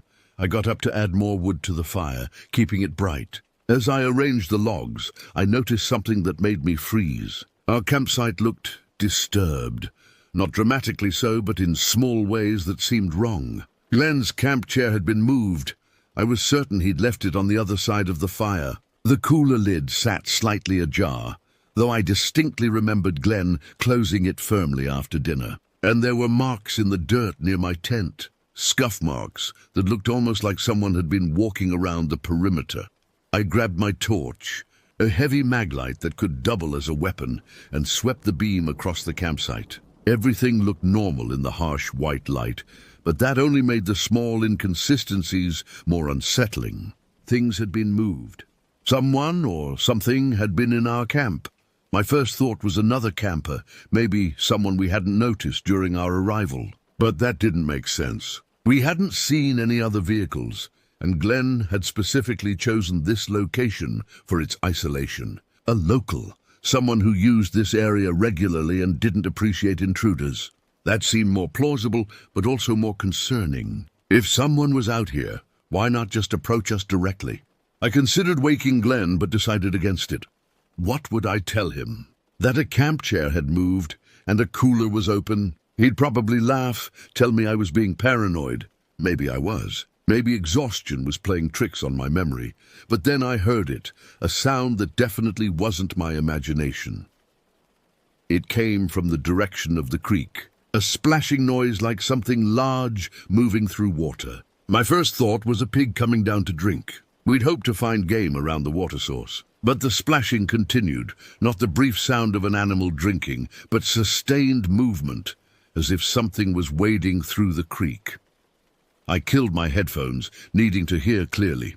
The splashing stopped. The silence that followed felt expectant, heavy with tension. I found myself holding my breath, straining to catch any sound. Then I heard footsteps. Not the four-legged gait of an animal, but the deliberate two-legged rhythm of a person walking. They were moving through the bush parallel to our campsite, maintaining a distance of maybe 40 or 50 meters. The steps were careful, measured, as if whoever was out there was trying to move quietly, but not quite managing it. My heart rate kicked up several notches. I grabbed my rifle, checking that it was loaded, thumb resting on the safety. The footsteps continued their circuit, moving in an arc that kept whoever was out there hidden in the darkness beyond our firelight. "Hello?" I called out, my voice cracking slightly. "Is someone there?" The footsteps stopped immediately. The silence that followed felt worse than the sounds had. I stood there, rifle held across my chest, every sense screaming that something was very wrong. Minutes passed, or maybe just seconds that felt like minutes. I couldn't tell. Then, from a completely different direction, I heard my name. "Chris," a voice called, distant and muffled. "Chris, come here." The voice sounded like Glenn. Same rough timber, same Queensland accent. But Glenn was in his tent, not 10 meters away, snoring loud enough that I could hear him even over my racing heartbeat. I spun toward the tent, seeing the familiar shape of canvas undisturbed, the sound of his snoring unchanged. "Chris," the voice called again, still coming from the tree line. "Need you to come here, mate." Terror washed over me, cold and absolute. Someone out there was mimicking Glenn's voice. Not perfectly, there was something off about it. Something hollow, but close enough that in confusion or darkness I might have responded, might have walked into those trees toward whoever was out there. I stood frozen, my rifle gripped so tightly my knuckles ached. The voice didn't call again, but I could sense presence in the darkness, something watching, waiting to see what I would do. My mind raced through possibilities, each more disturbing than the last. A person with mental illness wandering the bush. Possible, but unlikely this far from anywhere. Someone deliberately trying to scare us off? But why go to such elaborate lengths? And how had they known my name? Glenn had used it around camp, but you'd have to be quite close to hear normal conversation. And we'd definitely have noticed someone that near. The third possibility, the one I didn't want to consider but couldn't ignore. Something was fundamentally wrong with this place. Maybe Glenn had been right to feel uneasy earlier. Maybe we'd stumbled into someone's territory, someone who didn't want visitors and was willing to use psychological tactics to drive us away. I needed to wake Glenn. Whatever was happening, I couldn't face it alone. But the 10 meters between my position and his tent suddenly seemed vast, exposed. To reach him, I'd have to turn my back on the tree line, on whatever was out there watching. I compromised, backing slowly toward his tent, while keeping my eyes and rifle trained on the darkness. Each step felt like an eternity. The fire crackled, sending up sparks, and in the brief flare of light, I thought I saw movement near the trees. Just a suggestion of a shape. There and gone so quickly I couldn't be sure I'd seen anything at all. "Glenn!" I hissed, reaching his tent. "Glenn, wake up!" His snoring continued uninterrupted. I risked a glance away from the tree line to unzip his tent, reaching in to shake his shoulder roughly. "Glenn, wake up!" He jolted awake with a snort, immediately alert in the way people who've spent a lifetime in the bush learn to be. What's wrong? Something's out there, in the trees. It was calling my name in your voice.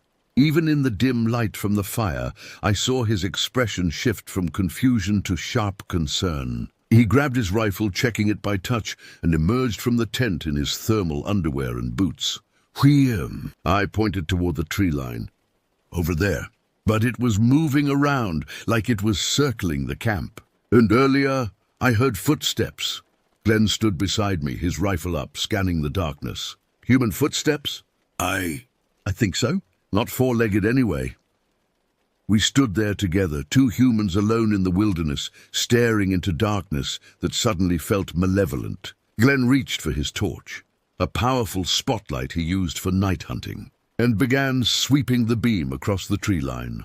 The light revealed bark and leaves, the twisted shapes of eucalyptus trees, the dense undergrowth typical of this region. Nothing moved, nothing seemed out of place. But the feeling of being watched intensified under the harsh illumination, as if whatever was out there resented the light, resented being searched for.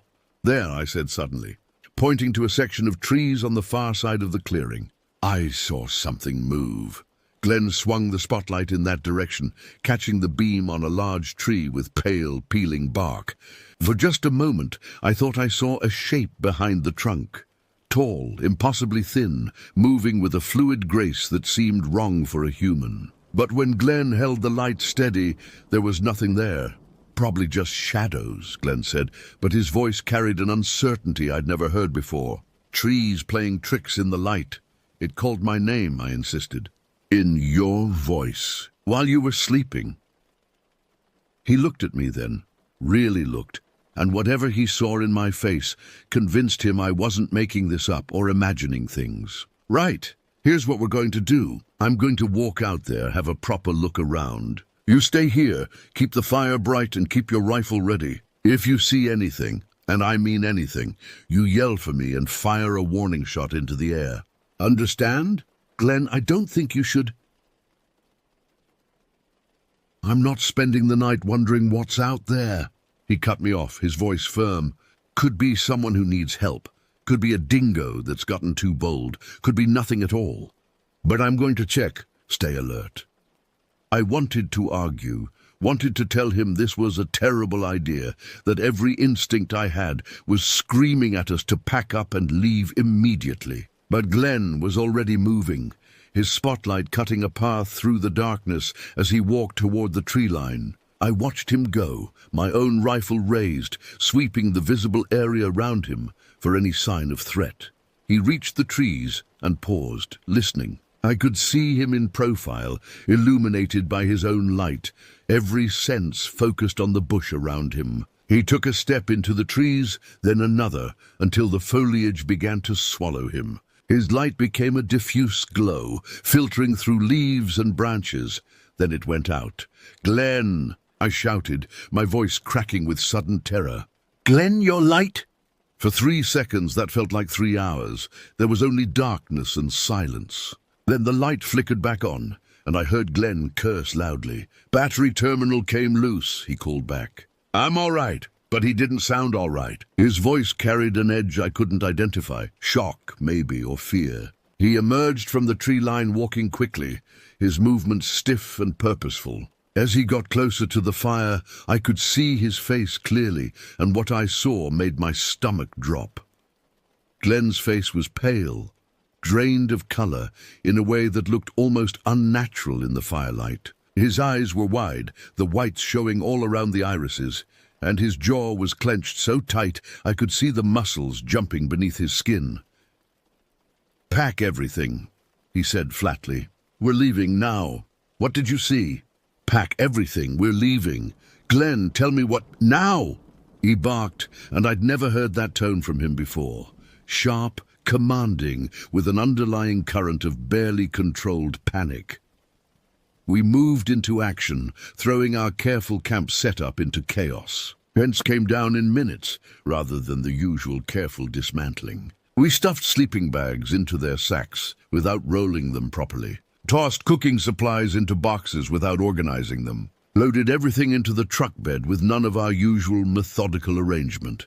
Glenn kept the spotlight on while we worked, constantly sweeping it across the surrounding bush. I followed his lead with my torch, creating a perimeter of light around us as we frantically packed. My hands were shaking so badly I kept dropping things, tent poles, torch batteries, the cap to our water container. "Is it still out there?" I asked. "Don't know. Don't care. We're not staying to find out." As we loaded the last of our gear, I caught sight of something that made me stop. Near the tree line, just at the edge of where our light reached, there were marks in the dirt. They looked like footprints, but wrong, too narrow, too long, with a strange splayed shape that didn't match any human footprint I'd ever seen. And there were dozens of them, circling our campsite in a path that came within meters of where we'd been sleeping. "Glenn," I said, pointing. He followed my gaze, and his face somehow went even paler. "In the truck, now!" I climbed into the passenger seat, my rifle clutched across my lap, while Glenn threw himself behind the wheel. He turned the key. The starter motor turned over once, twice. The engine didn't catch. "Come on," Glenn muttered, turning the key again. "Come on, you bastard!" The engine turned over but refused to fire. Glenn pumped the accelerator, tried again. Nothing. The truck that had never failed us, the Glenn maintained meticulously, chose this moment to be temperamental. "It's flooded," Glenn said, his voice tight. "Just needs a minute." But we didn't have a minute. Because as we sat there in the cab, the lights from our torches still burning in the truck bed, illuminating the campsite we were desperately trying to leave, I saw movement at the tree line. At first, it was just a sense of something shifting in the shadows, a disturbance in the pattern of light and dark that my brain struggled to process. Then it stepped forward, and I got my first clear look at what had been stalking us. The figure that emerged from the trees defied easy description. It was humanoid in the broadest sense. 2 arms, 2 legs, upright posture, but wrong in every detail. The proportions were all off. Limbs too long and joints that seemed to bend at strange angles. The body appeared emaciated, bones visible through skin that looked waxy and pale in our lights. But it was the face that stopped my breath. Even from 30 meters away, even in the uncertain light, I could see enough to know I'd never forget it. The skull structure seemed elongated, the jaw too wide, and the mouth hung open in what might have been a grin, or might have been something else entirely. The eyes reflected our light with an animal's eyeshine, but the color was wrong, too pale, too vacant. "Jesus Christ," I whispered. The figure cocked its head, that too wide mouth opening wider, and I realized with horror that it was mimicking human posture, human curiosity. It took a step toward us, movement flowing with an unnatural grace. "Glenn," I said, my voice barely audible. "Glenn, start the truck." He turned the key again. The engine turned over sluggishly but still wouldn't catch. The figure took another step, now close enough that I could see details I wished I couldn't. The unnatural length of the fingers, the way the skin seemed to hang loose in places, the strange texture of what might have been clothing, or might have been something else entirely. "Please," I heard myself saying. "Please, God, please start the truck." Glenn tried again. And again. The figure kept coming, each step deliberate, purposeful. It was 20 meters away now, then 15. I could hear sounds, wet, clicking noises that might have been breathing, or might have been something trying to form words. Then, with a roar that sounded like salvation, the engine caught and fired. Glenn slammed it into gear without waiting for it to warm up, and we lurched forward, our camp supplies sliding and crashing in the truck bed. The headlights swept across the clearing as Glenn cranked the wheel, bringing us around to face the rough track that led back towards civilization. In that brief moment when the headlights passed across where the figure had been, I saw it clearly. It was less than 10 meters away, close enough that I could see its face in full detail, the stretched skin, the too many teeth in that gaping mouth, eyes that reflected our light with an intelligence that was worse than any mindless monster could have been. And it was smiling. Not the automatic stretching of facial muscles, but a deliberate expression that conveyed recognition, amusement, and something that might have been anticipation, as if this was all a game, and it was enjoying watching us scramble to escape. Then we were moving, bouncing over the rough ground, leaving the clearing and that thing behind. I twisted in my seat, looking back through the rear window, and saw it standing exactly where we'd left it, perfectly still now, watching us retreat. The light from our torches in the truck bed illuminated it for several long seconds as we drove away, and I watched it the entire time, unable to look away, despite every instinct telling me to turn around, to pretend I hadn't seen it clearly. Just before we lost sight of the clearing, the figure raised one impossibly long arm and waved, a slow, deliberate gesture that was somehow more terrifying than any aggressive action could have been. Neither of us spoke for the first hour. Glenn drove with intense focus, navigating the rough track in darkness with only our headlights to guide us. I sat rigid in the passenger seat, rifle still across my lap, checking the mirrors obsessively for any sign of pursuit. The track was even worse at night, every bump and hole magnified by the darkness. Several times the truck's undercarriage scraped against high spots, the sound of metal on rock making us both flinch. Glenn didn't slow down. If anything, he pushed harder, taking corners faster than was safe, gunning the engine over rough sections that should have been crawled across carefully. My mind kept returning to those last moments in the clearing, the figure's face, that unnatural smile, the wave. What had we seen? My rational mind tried to find explanations. Someone with a severe medical condition, maybe, something that caused unusual bone growth and emaciation. But that didn't explain the movement, the grace, the intelligent gleam in those pale eyes. And it definitely didn't explain how it had mimicked Glenn's voice or why it had been circling our camp for hours. "What did you see?" I finally asked, my voice hoarse. "When you went into the trees, what did you see that made you want to leave?" Glenn's hands tightened on the steering wheel, knuckles going white. For a long moment, I thought he wouldn't answer. Then he spoke, his voice carefully controlled. "Bones," he said quietly. "A pile of them just inside the tree line. Animal mostly, kangaroo, pig, maybe wallaby, but..." He paused, swallowing hard. "But there were others too. A boot with the foot still in it. Shreds of clothing. Evidence of a campfire. Supplies scattered around. Someone had been there maybe weeks ago, maybe months, and they didn't leave." The implications of that statement washed over me like cold water. Someone else had camped at Barker's Creek, someone who hadn't made it out. "We need to tell the police," I said. "We will, soon as we get somewhere with reception. But first, we need to get the hell out of this area." We drove through the night, neither of us willing to stop even for a moment. Glenn kept the truck moving, even when the track became barely navigable, even when we scraped the undercarriage so hard I was certain we'd torn something important loose. The normal 9-hour drive back to civilization took us nearly 6, Glenn pushing the truck to its limits and beyond. Dawn was breaking when we finally reached sealed road, and with it the first signs of the modern world, road signs, fence lines, power poles stringing along the highway. The sight of these ordinary things brought a rush of relief so intense I felt lightheaded. "We made it," I said, though the words felt insufficient for what we'd survived. Glenn nodded, some of the tension finally leaving his shoulders. "We did. But Chris," he glanced at me, his expression serious, "what we saw back there, we need to decide what we're going to tell people. The police, your mom, anyone who asks why we came back early." "What do you mean?" "We tell them the truth." "The truth," Glenn said slowly, "is going to sound insane. We'll say we saw someone stalking our camp, found evidence of another camper who might have come to harm and decided to leave for safety reasons. That's all true.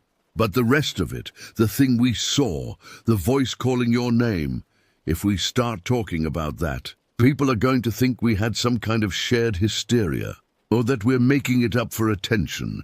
I wanted to argue, wanted to insist that we tell everything exactly as it happened. But I could already imagine the skeptical looks, the gentle suggestions, that exhaustion and fear, had played tricks on us, the unspoken questions about our mental state. So we just keep it to ourselves? We know what happened, Glenn said. That's what matters. We survived. We're here, we're safe. Some things don't need to be shared with people who weren't there. We stopped at the first town large enough to have a police station, a dusty outback settlement with a population that probably didn't crack 300. The local sergeant listened to our story with the kind of professional attention that suggested he'd heard plenty of strange tales from the bush. When Glenn described finding the remains, the sergeant's expression shifted to genuine concern. "You're sure about the location?" he asked, making notes on a pad that looked like it had been used for grocery lists and duty rosters alike. Glenn provided coordinates from his GPS unit. "Should be able to find it easy enough. The camp's still set up mostly. We left in a hurry. And you didn't see anyone else in the area? No other vehicles?" "Nothing," Glenn confirmed. "We were alone out there, or thought we were." The sergeant made more notes, asked a few more questions about timing and details, then assured us someone would check it out. Probably find it was just a campsite from years ago. People abandon gear all the time, especially if they're walking in. Doesn't necessarily mean something bad happened, but his tone suggested he didn't quite believe his own words. The bush had a way of keeping its secrets, and we all knew it. We called my mother from the station, explaining that we'd cut the trip short due to safety concerns. She was confused, but relieved to hear from us, and Glenn promised we'd be home by dinner. The long drive back to Brisbane passed in a blur of exhaustion and residual adrenaline. In the weeks that followed, I learned that a police team had visited Barker's Creek. They confirmed finding what Glenn had described, evidence of an old campsite, scattered remains that were sent for analysis. The official report concluded they were animal bones, the boot and clothing abandoned gear, nothing to suggest foul play. The case was noted and filed away. Glenn and I never talked about it again, not in any detailed way. Sometimes I'd catch him looking at me with an expression that suggested he was remembering that night, thinking about what we'd seen. Once, when I was loading gear for a weekend camping trip with school friends, he pulled me aside. "Stick to the popular campgrounds," he said quietly. "Places with other people around. The deep bush, it's not always safe." "Not in the way you'd think," I nodded, understanding what he wasn't saying. We'd stumbled onto something at Barker's Creek, something that had been there long before us and would probably be there long after. Something that had learned to mimic human voices, to stalk and watch, to wait in the darkness for the unwary. Glenn passed away 3 years later, a heart attack at a job site. He went quick, they said, probably didn't even know it was happening. At his funeral, I thought about that night, about how he'd charged into the darkness to check on strange sounds, how he'd found the evidence that suggested we weren't the first to camp at that cursed clearing, how he'd gotten us out safely despite his own terror. I'm older now, married with 2 kids of my own. They sometimes ask about going camping, and I struggle with how to answer. Part of me wants to share Glenn's love of the wilderness with them, to teach them the skills he taught me. But another part, the part that still sees that pale face in my nightmares, the part that still hears my name called in a voice that wasn't Glenn's, wants to keep them far from the deep bush and whatever lurks there. I compromise. We camp at established sites, places with other families around, with rangers nearby, with cell phone reception. My children think I'm overprotective. My wife thinks I'm just being sensible. Neither knows the full story of what happened at Barker's Creek 13 years ago. But sometimes, on clear nights when we're sitting around our carefully managed campfire at some well-populated holiday park, I'll hear something in the distance, a sound that's almost but not quite human, a voice calling from the darkness, and I'll remember. I'll remember that thing standing in our headlights, watching us flee with what I can only describe as patient amusement. I'll remember the pile of bones Glenn found, evidence of someone who camped where they shouldn't have. I'll remember the footprints circling our tents, the hours of stalking before it revealed itself, and I'll remember Glenn's final words to me about the bush. It's not always safe, not in the way you'd think. The wilderness is beautiful, mysterious, and ancient. But it doesn't belong to us, not really. We're visitors in a world that existed long before human civilization and will continue long after we're gone. Most of the time, that's fine. We camp and hike and explore, and nothing happens except memories of good times in nature. But sometimes, rarely, thankfully, we stumble onto something that reminds us we're not at the top of the food chain everywhere. We're not the only intelligent things that call the wild places home. And some of those other things have learned about us, studied us, maybe even developed their own methods of dealing with human intrusion into their territory. I don't know what we saw at Barker's Creek. I've researched, read accounts of strange sightings, tried to find reports of similar encounters. I found a few stories that sound familiar. Campers fleeing remote sites in terror, hikers reporting being stalked through the bush, voices calling from the darkness. But nothing concrete, nothing that gives me answers. Maybe it was a person with severe mental and physical illness living wild in the bush. Maybe it was some animal I don't have a name for, something that's learned to stand upright and mimic sounds. Maybe it was something else entirely, something that doesn't fit into the neat categories our civilization has created for sorting the world. Whatever it was, it's still out there. The bush is vast, unexplored in many places, and Queensland's wilderness holds more secrets than any of us realize. Most people will never encounter anything more dangerous than a snake or a cranky cassowary. Their camping trips will be exactly what they expect, a chance to disconnect and enjoy nature's beauty. But a very small number, the unlucky ones, will stumble into the wrong place at the wrong time. They'll feel the weight of unseen eyes watching from the darkness. They'll hear their names called in familiar voices from impossible directions. They'll see something that doesn't quite fit, something that their rational minds will struggle to process. If you're one of those unlucky ones, my advice is simple.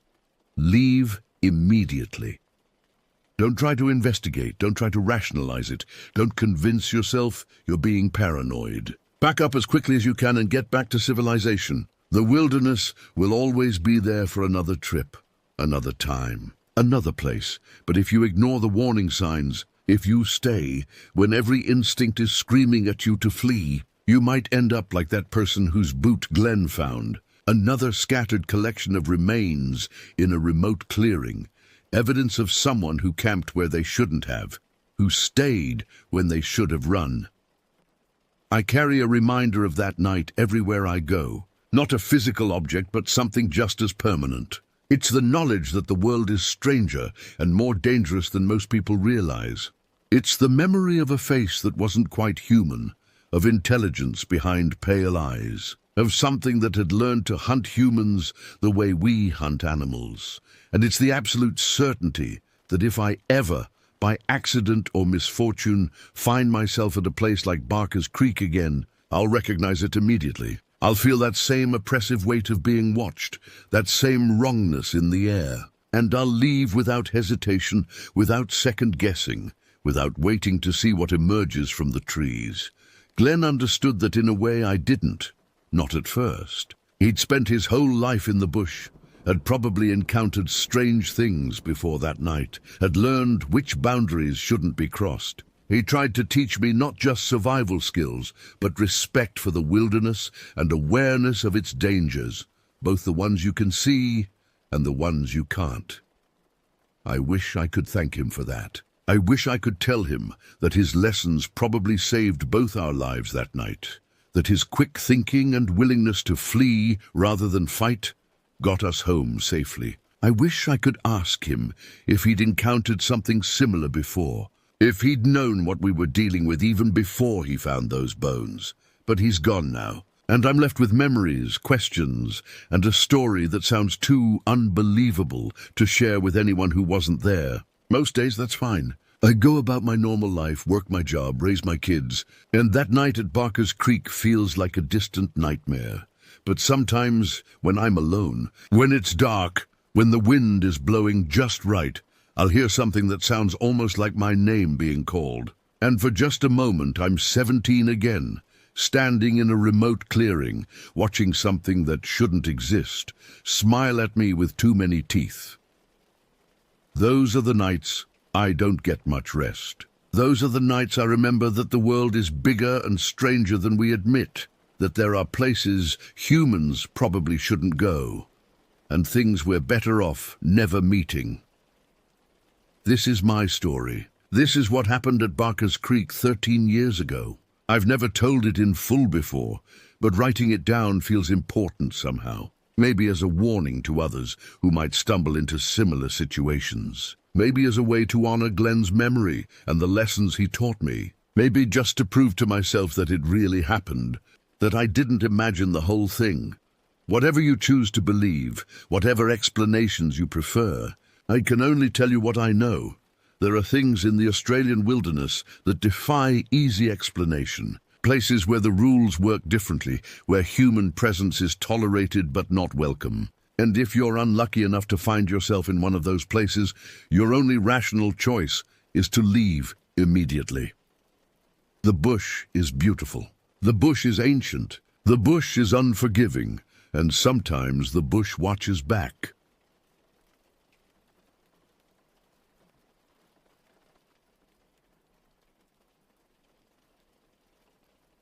I remember that time from my childhood with a clarity that unsettles me even now, decades later. It wasn't the most terrifying experience of my life, yet something about its strangeness cuts deeper than any conventional fear ever could. The incident happened when I was 12 years old, and it fundamentally altered how I perceive the world around me. These days, as an adult with responsibilities and obligations, I rarely venture into the wilderness. My career demands attention, my family requires care, and the simple act of hiking through untamed forest has become a luxury I can seldom afford. Still, when I do manage to escape into nature, the memories flood back with startling intensity. I've spent years trying to suppress the darker recollections, attempting to bury them beneath layers of routine and distraction. But the human mind doesn't work that way. The more you try to forget something, the more it clings to you like morning frost on glass. Just last week, something triggered it all again. I was driving to the grocery store on a Tuesday afternoon, taking my usual route through the mountain pass. The road wound through a tunnel carved straight through the rock face, a concrete tube that always made my radio falter. As I entered that tunnel, the music cut out abruptly, replaced by the harsh crackling of static. That sound, that specific frequency of white noise, it hit me like a physical blow. My hands tightened on the steering wheel. My breathing became shallow. Sweat beaded on my forehead, despite the cool air conditioning blasting through the vents. Most people wouldn't think twice about radio static. It's mundane, ordinary, a simple consequence of signal interference. But for me, that sound carries weight. It drags me back through time, back to an autumn afternoon when I was 12, back to the woods behind my childhood home, back to an experience that defies rational explanation. The day it happened started like any other weekend afternoon in late October. The year was 2017, and I was in 7th grade. That awkward age where childhood and adolescence clash uncomfortably. I was spending the day with my best friend, a kid named Lucas, who lived 3 houses down from mine. We'd known each other since kindergarten, inseparable from the moment we discovered our shared love of adventure and imagination. The weather that day was perfect, crisp autumn air carrying the scent of decaying leaves and wood smoke from someone's fireplace. The sky stretched overhead in brilliant blue, unmarred by clouds. The trees surrounding my family's property blazed with color, deep burgundy, burnt orange, golden yellow. Every gust of wind sent leaves spiraling down in lazy spirals, carpeting the ground in a crackling blanket of dead foliage. Lucas and I stood in my backyard, staring at the forest that bordered our property. My parents owned 5 acres, and beyond their fence line stretched thousands of acres of state forest land. We'd explored portions of it many times, but the woods were vast enough that we'd never mapped it all. There were always new trails to discover, new clearings to find, new territories to claim as our own. That year, we'd become obsessed with military roleplay. We'd spent our allowance money accumulating gear, walkie-talkies with a supposed 5-mile range, folding tactical knives that we weren't technically allowed to carry, camouflage backpacks stuffed with survival supplies, plastic airsoft rifles that looked convincingly real from a distance. We fashioned ourselves as junior commandos, imagining elaborate scenarios where we were special forces operatives on covert missions deep behind enemy lines. Lucas interrupted my daydreaming about a girl in my English class, saying, "Listen, if you just talk to her, I bet she'd be interested. But you have to actually speak words, not just stare at her like a creep." He paused, a mischievous grin spreading across his freckled face. "Anyway, forget about her for now. Want to play Army in the Woods? I'll hunt you down first." I groaned, still embarrassed about my obvious crush, but simultaneously relieved to change the subject. "Fine, but I'm going to find a spot you'll never discover. I'll probably fall asleep waiting for you." We established our rules quickly. Lucas would give me a 10-minute head start to hide anywhere in the accessible forest. Once hidden, I'd turn on my walkie-talkie and wait for his signal that he was beginning his search. The game would continue until he either found me or gave up in frustration. Simple enough.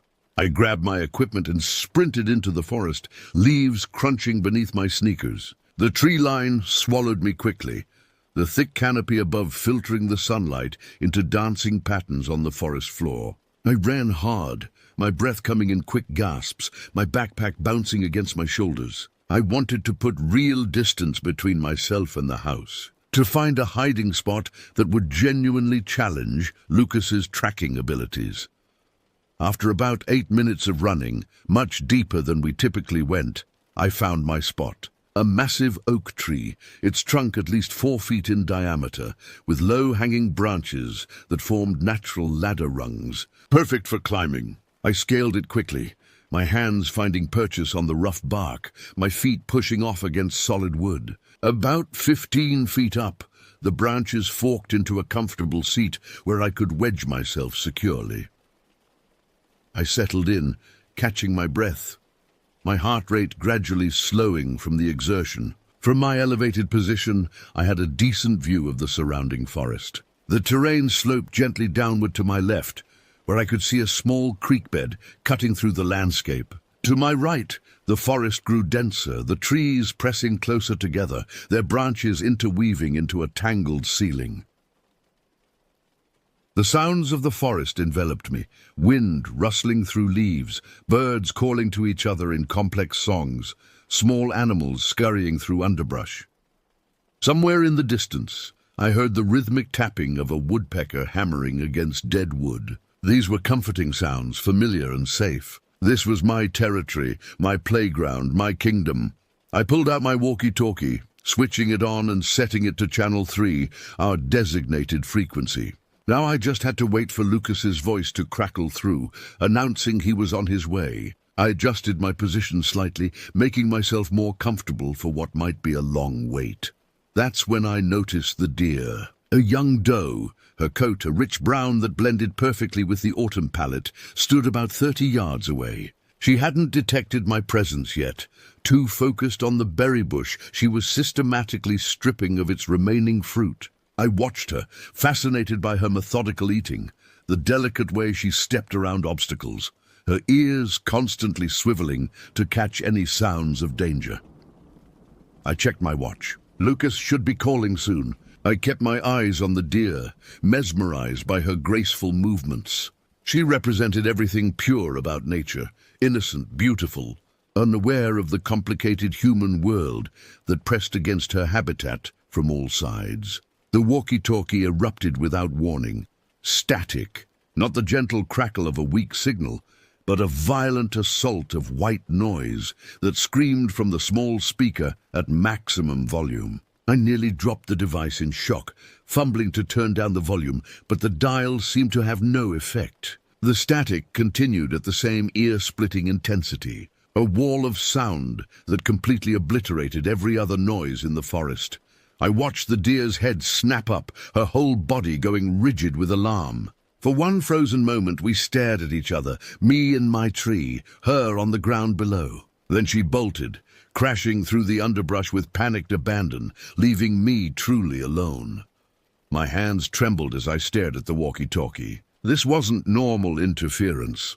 The sound had a quality to it that transcended simple static. There was something almost rhythmic within it, a pattern that my brain couldn't quite parse, but knew shouldn't exist. I checked the channel display. Still on channel 3, exactly where it should be. Then the static changed. High-pitched tones began weaving through the white noise, frequencies that made my teeth ache and my eyes water. The sounds rose and fell in nauseating waves, creating harmonics that seemed to vibrate inside my skull. I wanted to turn it off, to throw the cursed device as far as I could, but my fingers wouldn't respond to my brain's commands. I sat frozen, gripping the walkie-talkie, unable to do anything but listen as the sounds grew more distorted, more wrong. The forest around me had gone completely silent. Every bird had stopped singing. Every insect had ceased buzzing. The wind itself seemed to have died, leaving the leaves hanging motionless on their branches. In my 12 years of life, I'd never experienced such absolute quiet. The silence felt heavy, oppressive, like the air pressure before a massive storm, except no storm was coming. Just this crushing absence of sound beyond the electronic screaming in my hands. Then, beneath the static, I heard something else. A voice? No, not quite a voice.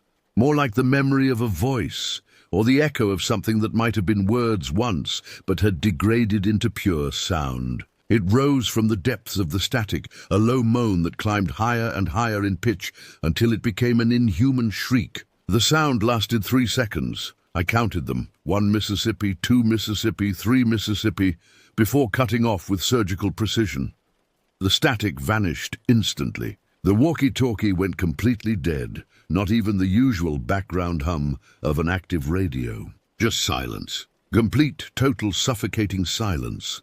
I sat in that tree, every muscle in my body locked rigid with terror. My heart hammered so hard I could feel it in my throat. Sweat had soaked through my shirt despite the cool autumn air. My breathing came in short, sharp gasps that I couldn't seem to control. Some primitive part of my brain was screaming at me to run, to flee, to get away from this place, as fast as my legs could carry me. The forest remained silent. Nothing moved. Nothing made sound. It felt like the entire world was holding its breath, waiting for something to happen, anticipating some terrible revelation that hadn't yet arrived. I don't know how long I sat there, paralyzed by fear. It might have been seconds or minutes. Time had become elastic, unreliable. But eventually, survival instinct overpowered my frozen terror. I had to move. I had to get out of these woods. I switched off the walkie-talkie with trembling fingers, though it seemed to already be dead. My hands fumbled with it, nearly dropping it twice before I managed to shove it into my backpack. Every movement felt sluggish, like I was moving underwater, my body refusing to respond normally to my brain's urgent commands. Climbing down from the tree was treacherous. My legs shook so badly I could barely trust them to support my weight. My hands slipped on the bark, slick with nervous sweat. Twice I nearly lost my grip, catching myself at the last second, my heart leaping into my throat. When my feet finally touched solid ground, I allowed myself one moment to orient myself, to remember which direction led back home. Then I ran. I crashed through the underbrush, with no regard for stealth or caution. Branches whipped at my face and arms, leaving stinging scratches. I tripped over exposed roots, stumbling but somehow maintaining my forward momentum. My lungs burned, my legs ached, but I didn't slow down. I couldn't slow down. Every nerve in my body screamed that I needed to get away from this place, needed to reach the safety of my house, needed to be around people and normalcy and things that made sense. The forest seemed different now, transformed from a familiar playground into something hostile and alien. The trees pressed in from all sides, their branches reaching toward me like grasping fingers. Shadows pooled in places they shouldn't. dark patches that my eyes skittered away from, unwilling to examine too closely. I kept my gaze fixed ahead, focusing only on navigation, on finding my way home. I burst from the tree line into my backyard with such force that I nearly fell, my momentum carrying me several steps onto the open grass before I managed to stop. The sudden transition from forest to cleared land was disorienting, the bright sunlight shocking after the perpetual twilight beneath the trees. Lucas stood near my back porch, and the expression on his face stopped me cold. He looked frightened, genuinely frightened in a way I'd never seen before. His face had gone pale, his eyes wide, his mouth hanging slightly open. Behind him, I could see my parents, and they looked even worse. My mother was openly crying, her hands covering her mouth. My father had his phone pressed to his ear, speaking rapidly to someone. Their relief at seeing me was visible, but overshadowed by obvious distress. They ran toward me, all three of them, meeting me in the middle of the yard. My mother grabbed me in a crushing embrace, sobbing against my shoulder. My father's hand gripped my arm with bruising force, as if afraid I might vanish again if he let go. Lucas hung back slightly, still looking shaken, his eyes not quite meeting mine. "Where have you been?" my mother demanded, pulling back to look at my face, her hands frantically checking me for injuries. "We've been looking for you for hours." "The police are on their way." Hours? I'd been gone for hours? That was impossible. I'd climbed the tree, waited for maybe 10 minutes, experienced that terrible static and come straight home. 20 minutes tops. Half an hour at most. But my parents' reaction, the fading afternoon light, the lengthening shadows, they all confirmed what my mind refused to accept. I'd lost time. Somehow, impossibly, hours had passed in what felt like minutes. The police arrived within 15 minutes, 2 officers in a patrol car who'd been searching the surrounding area. They questioned me gently but thoroughly, trying to understand where I'd been, what I'd been doing, why I hadn't responded to calls. I answered as best I could, but my explanation sounded hollow even to my own ears. I'd been hiding in a tree. I'd turned on my walkie-talkie. There was static. Then I came home. It didn't make sense, and I could see the confusion in their eyes as they tried to piece together a coherent narrative from my fragmented account. Lucas confirmed he'd tried to reach me on the walkie-talkie multiple times, getting no response. After 30 minutes of calling and searching, he'd given up and returned to tell my parents I was missing. They'd spent the next 3 hours searching the forest, calling my name, growing increasingly panicked as I failed to appear. But I hadn't heard any of it. Not Lucas's voice on the radio, not my parents shouting my name. Nothing but that terrible static and then the oppressive silence that followed.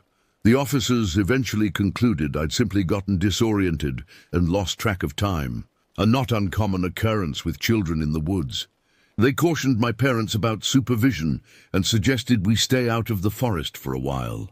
Everyone nodded and agreed, and slowly the crisis atmosphere dissipated. The police left. My parents ushered me inside for dinner, still hovering anxiously, still touching me periodically, as if to confirm I was really there. Lucas stayed for dinner, at my mother's insistence. We ate in near silence, the adults occasionally making awkward attempts at conversation that quickly died. I couldn't taste the food, couldn't focus on anything except the gnawing certainty that something terrible had happened in those woods. Something my mind couldn't fully grasp, but my body remembered in the persistent trembling of my hands and the cold knot of dread in my stomach. After dinner, Lucas and I retreated to my room. My parents had made him promise to avoid the woods, to be more careful, to take responsibility seriously. We both nodded and agreed to everything, saying whatever they needed to hear.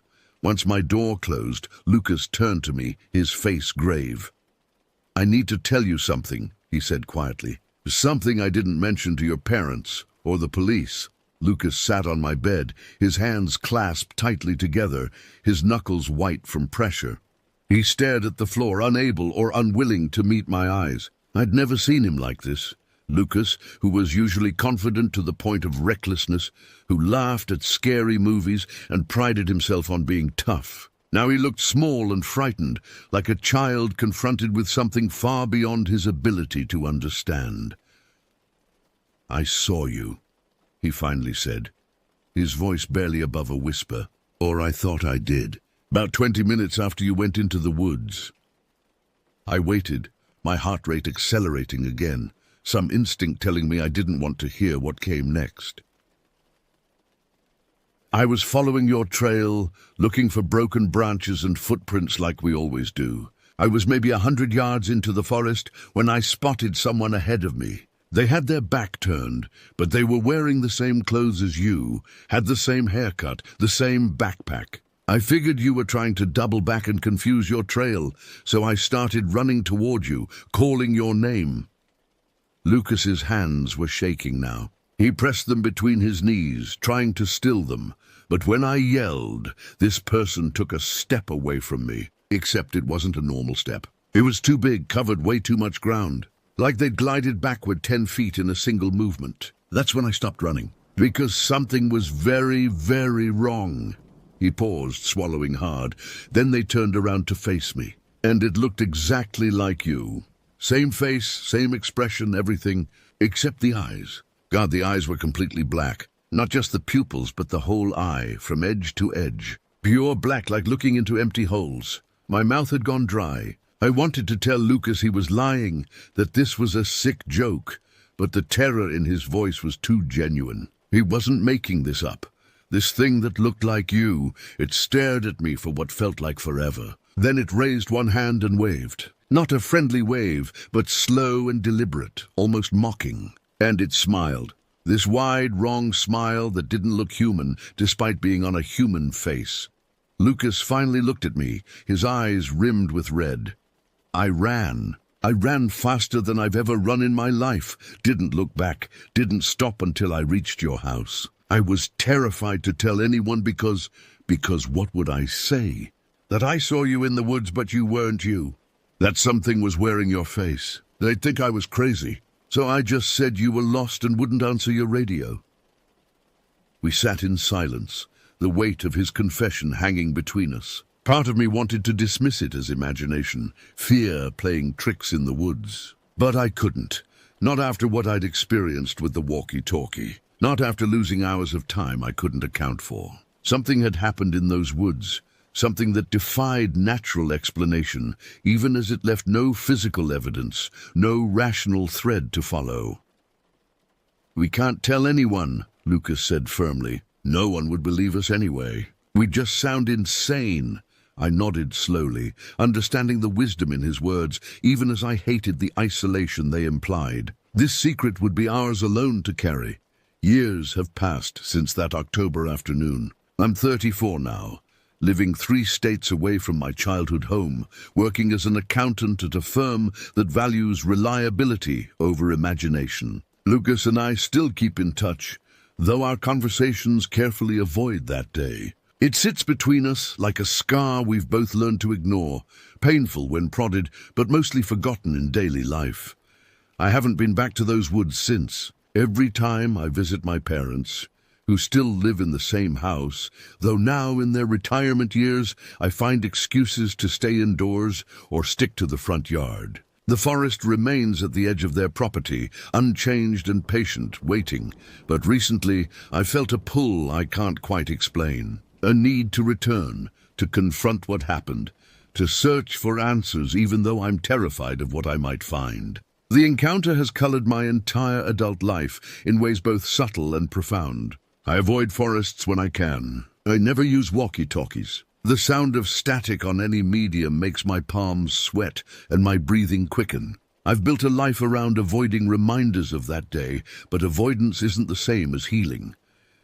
Last month, I told my wife about it for the first time. She listened without judgment, holding my hand as I recounted the experience I'd kept secret for over 2 decades. She didn't laugh or dismiss it. She just asked what I needed. And I realized I needed to go back, not to those specific woods necessarily, but to face the fear that's been controlling me from the shadows of my subconscious. I've planned a trip to visit my parents next month. I've told myself I'll venture back into those woods, that I'll search for that oak tree I climbed, that I'll try to find some explanation or closure, or at least prove to myself that it's just ordinary forest with no sinister power. But as the date approaches, my certainty wavers. The rational part of my brain says there's nothing to fear, that I was a scared child who misinterpreted normal events in a moment of panic. The deeper part, the part that remembers the absolute wrongness of that static, the unnatural silence that followed, the hours I lost, that part screams warnings I can't ignore.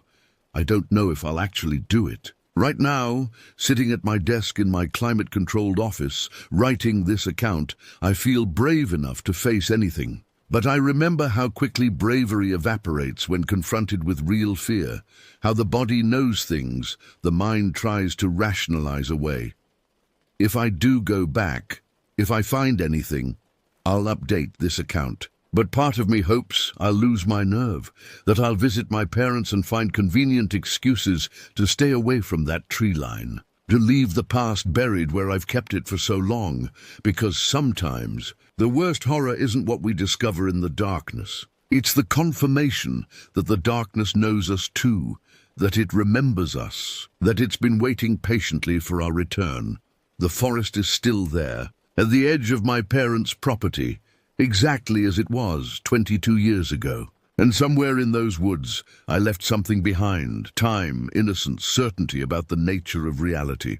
The question that haunts me is whether something else was left there too, still wearing my face, still smiling that wrong smile, still waiting in the silence between the trees.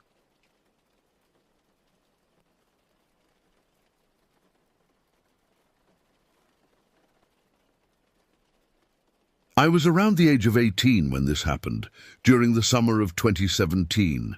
It took place in my hometown in rural Oregon, Elkton. Not that the name matters much. You've probably never heard of it. The place has a population of less than 1,000 people and consists of a restaurant, a bar, a general store, a park and a post office, all surrounded by scattered farmland that stretches for miles in every direction. Nothing bad ever happens there. Everyone knows each other, and folks don't even lock their doors at night. It's the kind of place where the biggest scandal is someone's dog getting loose and digging up a neighbor's garden. At that point in my life, I was pretty lazy. I didn't have a job, no car. I still lived with my mom in our small house at the edge of town, and I smoked way too much. Basically, in my own opinion, I was a certified loser going nowhere fast.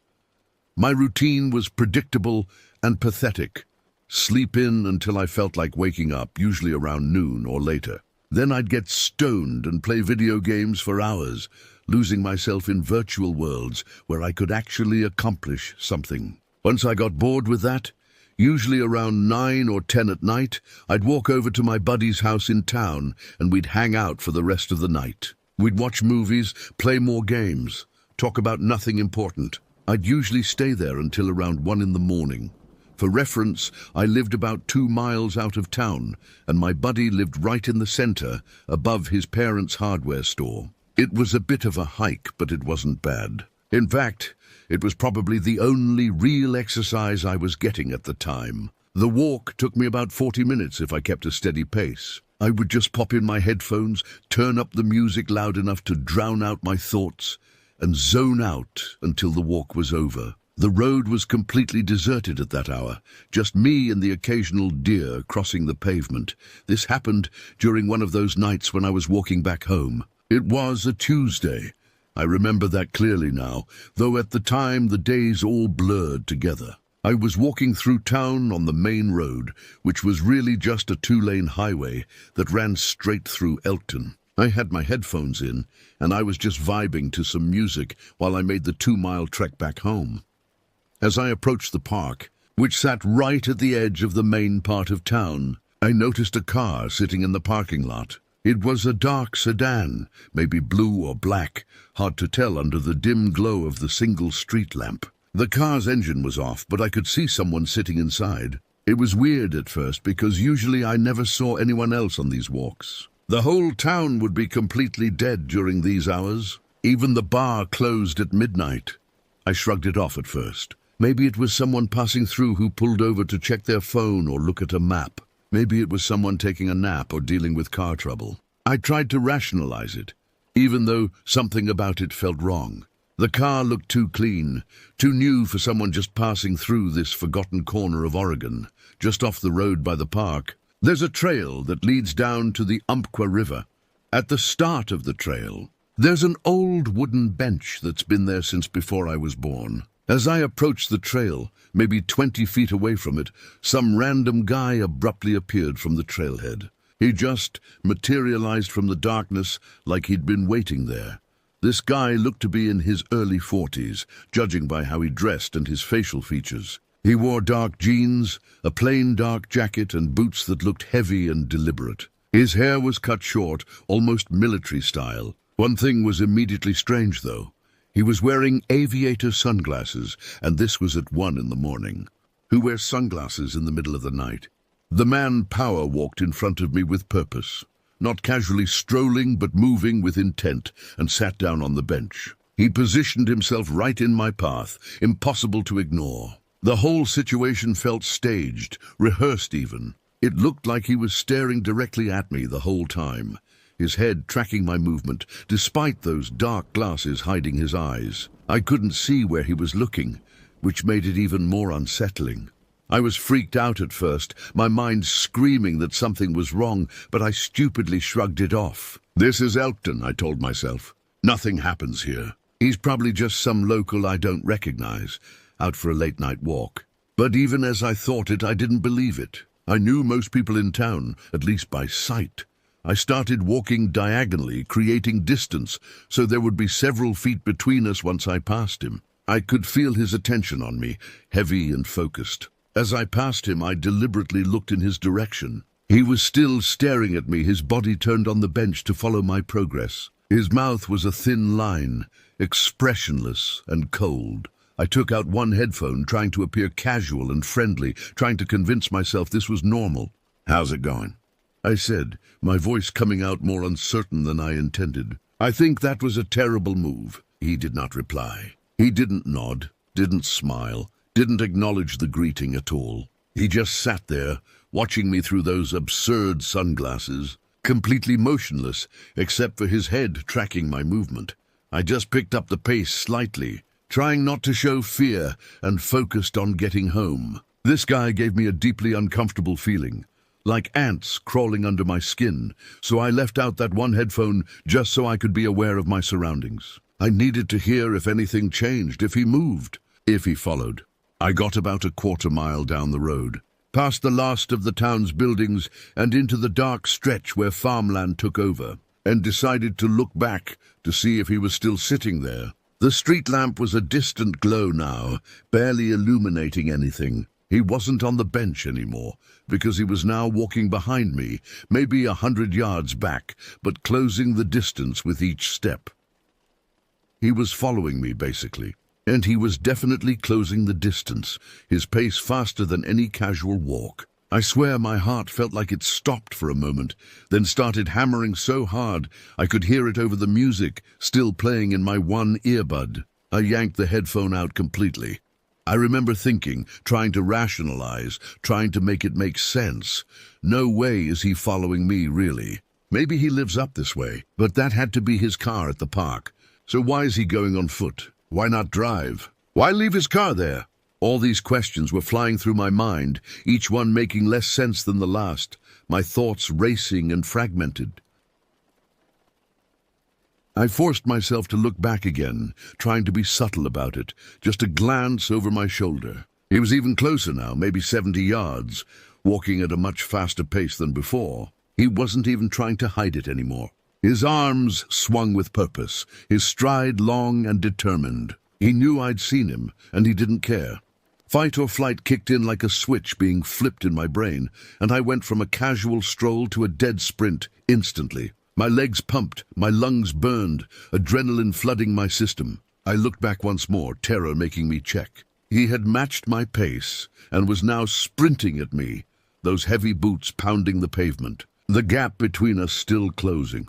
For some reason, panic, instinct, stupidity, I decided to veer off the road, cutting through the forest that lined the highway. Maybe I thought I could lose him in the trees, use the darkness to my advantage. I sprinted over broken branches that snapped under my feet, through brush that tore at my clothes and scratched my face and arms. The forest floor was uneven, full of holes and roots that threatened to trip me with every step. I could hear him crashing through the forest behind me, not even trying to be quiet. He was like a machine, relentless, the sound of breaking branches and heavy footfalls getting closer. My lungs screamed for air, my legs burned, but pure terror kept me moving. I dove behind a massive bush, a dense thicket of something with thorns that bit into my skin as I pressed myself into it, and went completely quiet. I held my breath, trying not to gasp, despite my body's desperate need for oxygen. I could hear him stomping through the forest, closer than I expected. He was maybe 20 feet away, moving slowly now, deliberately. Then suddenly he went quiet as well. The silence was worse than the noise had been. I could hear my own heartbeat thudding in my ears, so loud I was sure he could hear it too. I think he was trying to pinpoint exactly where I was, listening for any sound that would give away my position. This lasted several minutes, though it felt like hours. Every second stretched out, every small sound magnified. I heard an owl somewhere in the distance. I heard something small scurrying through leaves. I heard the wind moving through the trees above. Then I heard him start to move again, slowly at first, then faster, heading back toward the park, back the way we'd come. I felt a rush of relief so intense it made me dizzy, thinking that he had given up. Maybe he'd lost interest. Maybe he'd decided I wasn't worth the effort.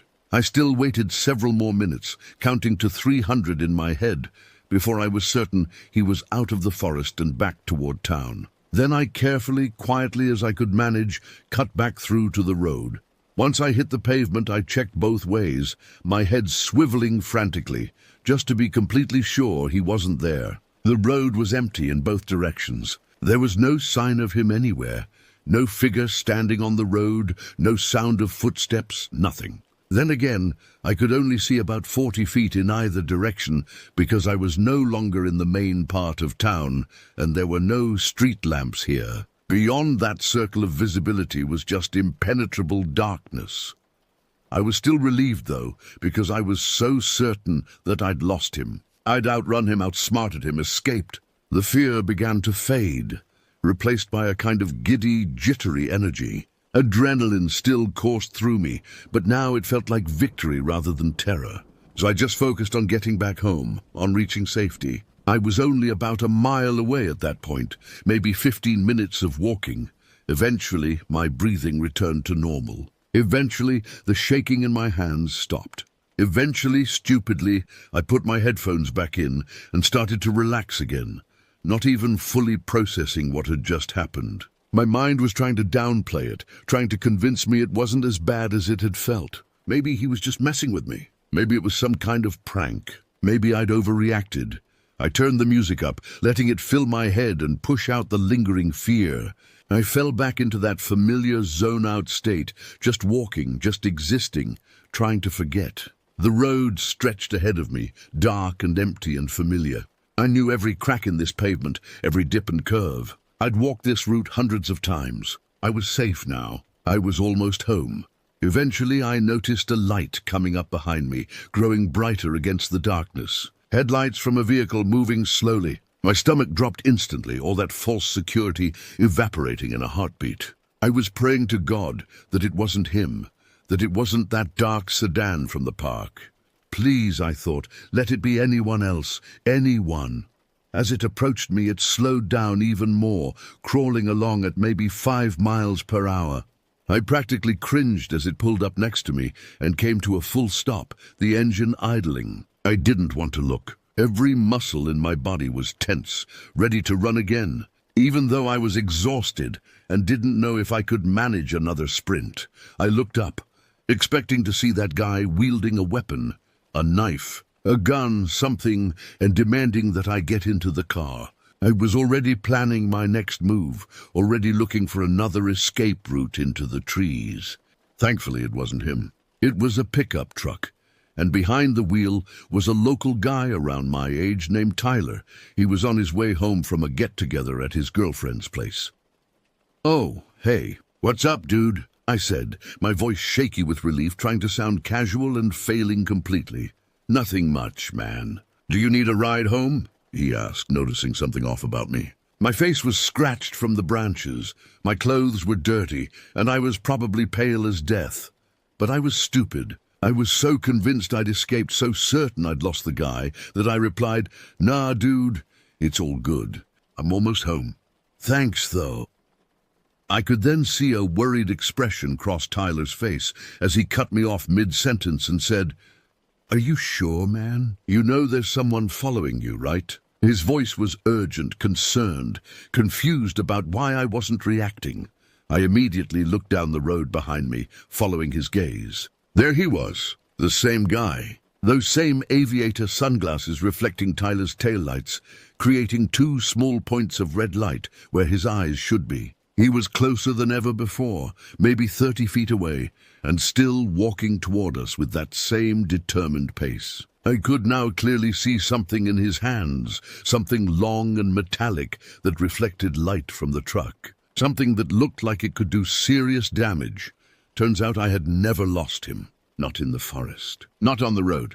He'd been following me this entire time, tracking me, hunting me, searching for me with patience and purpose. I was completely oblivious, and I'd even put my headphones back in, essentially blinding myself to the danger. He'd been right there, staying just far enough back that I wouldn't notice in the darkness, but close enough that he never lost sight of me.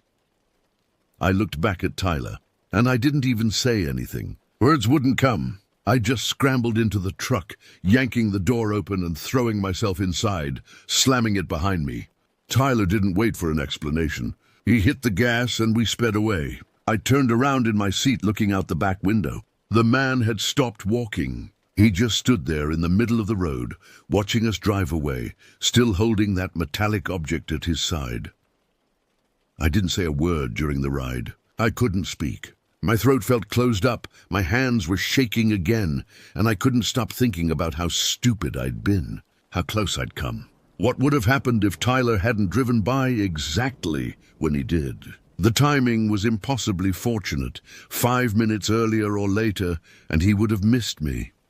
We soon pulled into my driveway, and I was never happier to see my house. The porch light was on, the windows were dark, my mom was asleep inside, completely unaware of what had almost happened. As I was getting out of the truck, Tyler looked at me seriously and said, "Dude, I probably just saved your life tonight." He wasn't joking this time. His voice was shaken too. He couldn't have been closer to the truth. The older I get, the scarier this experience becomes. What were the man's intentions? Was he going to try to kill me, abduct me, rob me, something worse? Why was he in Elkton, Oregon, of all places, a town you can barely find on a map? What was he doing down by that river trail at 1 in the morning? Was I his target specifically, or was I just convenient, just unlucky? I'm glad I never found out. I stopped staying at my buddy's house so late after this experience. When I did go out at night, I made sure someone was driving me or I left much earlier. I always kept one earbud out so I could be aware of my surroundings. I started looking over my shoulder constantly, checking parked cars, noting anyone who seemed out of place. I became paranoid, but maybe that paranoia kept me alive. No matter how much you think you know an area or how safe you think it is, you should always be prepared for anything to happen. Evil doesn't announce itself. It doesn't only exist in big cities or dangerous neighborhoods. There are truly evil people and insane people in this world, and they can show up anywhere, even in towns with populations under 1,000 where everyone supposedly knows everyone. They can be wearing aviator sunglasses at 1 in the morning. They can be patient. They can be persistent. That man knew what he was doing. He'd done this before, I'm certain of it now. The way he appeared from the trail exactly as I passed. The way he followed at just the right distance. The way he tracked me through the forest. The way he found me again on the road, this wasn't random. This wasn't spontaneous. This was practiced. I think about him sometimes late at night when I can't sleep. I wonder if he's still out there in some other small town, watching someone else from a bench, following them home. I wonder if someone else has been as lucky as I was, or if they weren't. I think about that metallic object in his hands, and I'm grateful I never found out what he planned to do with it. Stay safe out there, everyone. Trust your instincts. When something feels wrong, it usually is. And when you're walking alone at night, even in the safest place you know, remember that safety is sometimes just an illusion. It only takes one person with bad intentions to shatter that illusion completely. I was 18 and invincible, until I wasn't. I was lazy and careless until that night taught me otherwise. Now I'm older, maybe wiser, definitely more careful, but I still think about Elkton, about that dark road, about those aviator sunglasses reflecting red light. And I remember how thin the line is between a routine walk home and never making it home at all.